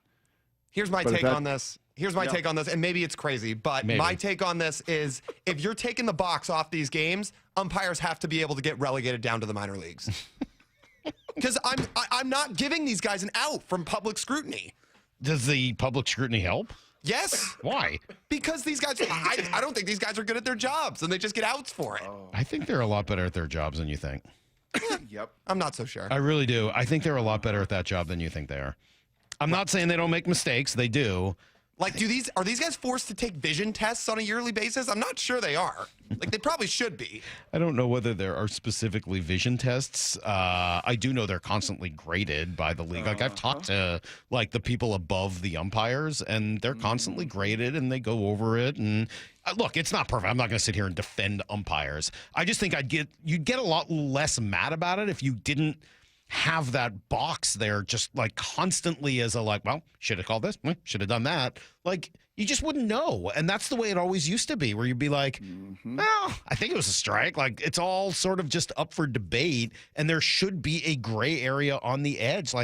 I'm okay with that. Nah. You like everything definitive, don't you, Lyle? Yes. You like everything in its nice little... If a pitcher makes the right pitch, I'm not letting some umpire who wants to be part of the show take it away from him. But sometimes the pitcher makes a pitcher's pitch a half inch outside the zone, and that should be a strike too. I'm fine with that. There's a gray area. There's a zone. It's not, it doesn't need to be pinpoint. I don't have a need for it to be pinpoint like that. Yes, I would like to see them get rid of the egregious bad calls. And if having 2 challenges per game, which it looks like that's the direction they're going to go for next year, great. I'm good with it. I thought it was entertaining during spring training. I'd be fine to see it in the regular season. And I like that it's only twice so that you're not going to get it constantly. And if a guy is a hothead and starts calling and tapping his head and is wrong, his teammates are going to tell him to stop. So I kind of like that element of it as well. But I think if you got rid of that box, you would actually enjoy the game more than you realize. Well, I'll tell you this. I'll spend a little time. College World Series is ongoing right now. I'll spend a little time trying to watch that. Now, I won't have the vested interest that I do in my beloved Mariners emotionally, but I will try to gauge that and see if I feel like I do with the old school football when the technology's gone, when the first down marker's gone, when the clocks are gone, when I find myself how much time is left in the game? Like they didn't even have a clock back like in the day. The first down marker is, I mean, that to me is like you need it to just see where the team is trying to get to. That's just convenience. But we're not then judging everything that happens on the field based, like we know it's not exact. We've said it's not. Like we're accustomed to the rough idea. I get frustrated with of what we're trying to get spots, to. and there have been some really big spots over the years that have come into play. What does that happen? Like maybe once. Yeah, it's not every pitch. It's not every pitch, every game, all the time. Like it happens occasionally, and you're like, eh. Yeah. But you need that in order to know what the team is trying to accomplish. I don't need a box to tell me roughly where the strike zone is. Like I know where the strike zone is. I've been watching baseball my whole life. I don't need a box there to tell it to me. So, all right. All right. It'll be fun tonight, huh? Yeah, getting Walter back. Yeah. Nice to see Logan back. See if we can win 4 in a row. Tell you what, if I see Logan Gilbert go 7 innings, and then I see Matt Brash, and then I see Andres Munoz, that'd be about as good as a 9 innings of pitching as I think you're going to get.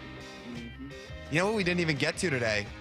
You know who's coming into town that's hitting 317 with an 884 OPS? Alec Boehm? Abe Toro. What? Yeah. That's crazy. Yeah, how you feel about that, Brock? TJ, if you're listening, how you feel about that? Get your name out. Get his name out your mouth. Lyle's been getting fired up about weird things all day today. Very weird. Fired up about not bunting in a situation where it was clearly the right move. Fired up about the umpire box. Fired up about Devers. And relegating them to the minor. Where you think the minor league umpires are better? No. Yeah. But you send the big league ones down to the minors. Then you have to call someone up. There are umpires in the minor leagues definitely umping better than guys in the big leagues. We got to go. Bump and Stacy are coming up next. We'll see you guys tomorrow morning at 6 a.m. Until then, the hay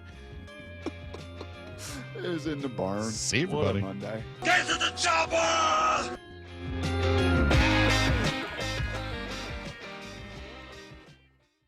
For Down Territory, going inside the game with former Cougs and Seahawks wide receiver Michael Bumpus. First down, what's something completely overblown at OTAs? Interceptions. So when an interception is thrown, all people see is the end result. I don't think they realize that could have been a free play. He's tossing it up, or he's told just to throw the football so the defense gets a look. Kobe Bryant was over the top. Boom, he gets an interception. It can be deceiving at times. For Down Territory, every day at 11:15 and 1:15 on Bump and Stacy. Saving for retirement was tough enough for us. Yes, and navigating markets can be challenging at times. I understand. That's why at Fisher Investments, we take a disciplined approach with your investments. Tell us more about that. We take an active approach to money management, positioning your portfolio for opportunities we see ahead. So all your clients get the same portfolio? No, we tailor your portfolio to your individual goals and needs. What about communication? We don't like being left in the dark. We check in regularly to keep you informed on the markets and your portfolio. Which means you'll help us stay on track. Yes, our goal is your comfortable retirement. And as a fiduciary, we always put your interests first, because we do better when you do better. At Fisher Investments, we're clearly different. Learn more at FisherInvestments.com. Investing in securities involves the risk of loss. Get 0% financing for 72 months on CAT compact construction equipment at NC Machinery. Built for performance, durability, and comfort. Buy now and take advantage of 0% financing for 72 months at NC Machinery. Hey, Green Gobbler here. So you've got a clogged drain in your bathroom. Water in the sink's overstaying its welcome. You're spitting today's toothpaste on top of yesterday's toothpaste. You hope that it go away. Yeah, clogs don't just go away. I make them go away. I'm Green Gobbler, the only clog dissolver you need. I'm bleach-free, safe for your pipes, and I work. Guaranteed or your money back. Because I never met a clog that was gonna unclog itself. Green Gobbler. Let the gobbler get it. Ready to order. Yes. We're earning unlimited 3% cash back on dining and entertainment with the Capital One Saver card, so let's just get one of everything. Everything? Fire everything. The Capital One Saver card is at table 27, and they're earning unlimited 3% cash back. Yes, Chef! This is so nice. Had a feeling you'd want 3% cash back on dessert. Ooh, tiramisu. Earn unlimited 3% cash back on dining and entertainment with the Capital One Saver card. Capital One, what's in your wallet? Terms apply. See CapitalOne.com for details. At Cressy Door, we have the perfect garage door for you. Come visit our brand new garage door and fireplace showroom. and let our experts help you find the perfect garage door. Cressy Door. Hey, it's me, the foul pole at T-Mobile Park. But it's about time they call me the fair pole, because those are the moments I live for.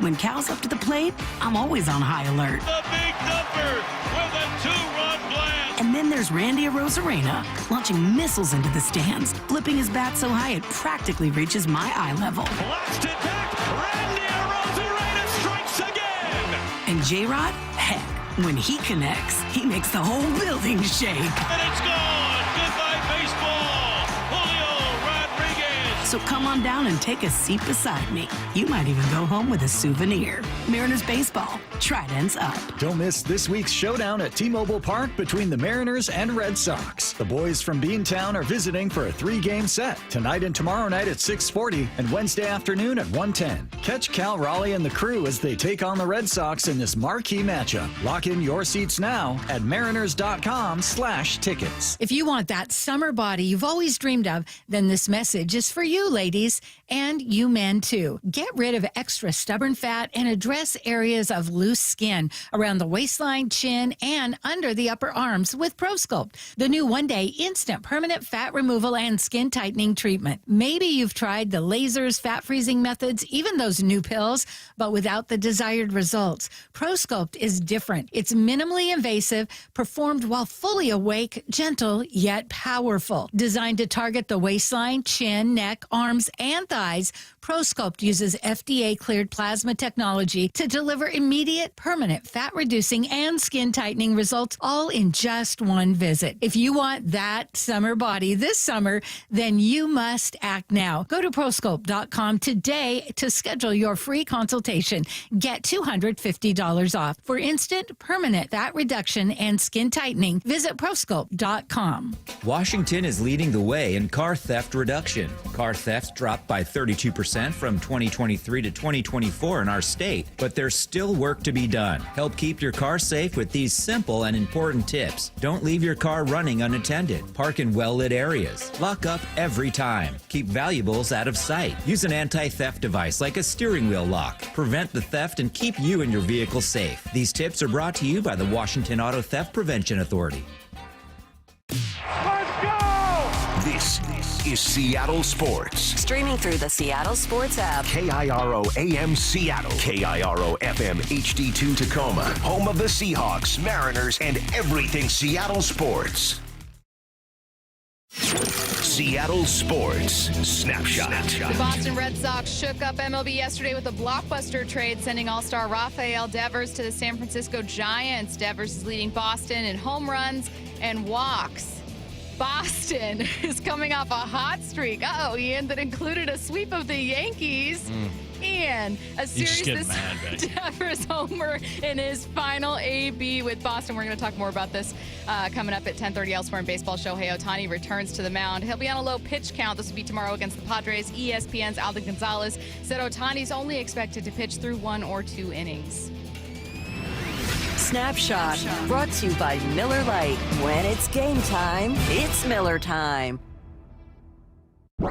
From the Quantum Fiber Studio. This is Bump and Stacy on Seattle Sports. Streaming through the Seattle Sports app and at seattlesports.com. Now, here are your hosts, Michael Bumpus and Stacy Ross. Here we go now. The Mariners sweep the Guardians and the Red Sox shock baseball. That's what we're going to cover through most of the first hour. We're going to get to the latest from the Seattle Seahawks coming up at 11 with Seattle Times reporter Bob Condotta. A lot to take away from OTAs and minicamp. First, Bump, you and Curtis have good Father's Day weekends? Yeah, it was cool. I got to play some golf. I actually played golf with Salk, being golf played on Sunday. His family's out of town. So you guys had wonderful Father's Days. So it was just, me and Salk on the course playing some golf. But I got to saw my daughter play soccer as well. Her first tournament of the year. She put three goals in the back of the net. Let's get it. Jade, I see you. And just hung out with the fam. It was good. I was remembering you, not joking, but you saying, no, for Father's Day, leave me alone. Yeah. I'd rather golf with a stranger. And I FaceTimed my mom because my stepdad doesn't know how to work a phone. And I FaceTimed my mom so that I could tell him Happy Father's Day. And I was like, oh, they're in Vancouver. I was like, oh, me and Sam, we're thinking of coming out.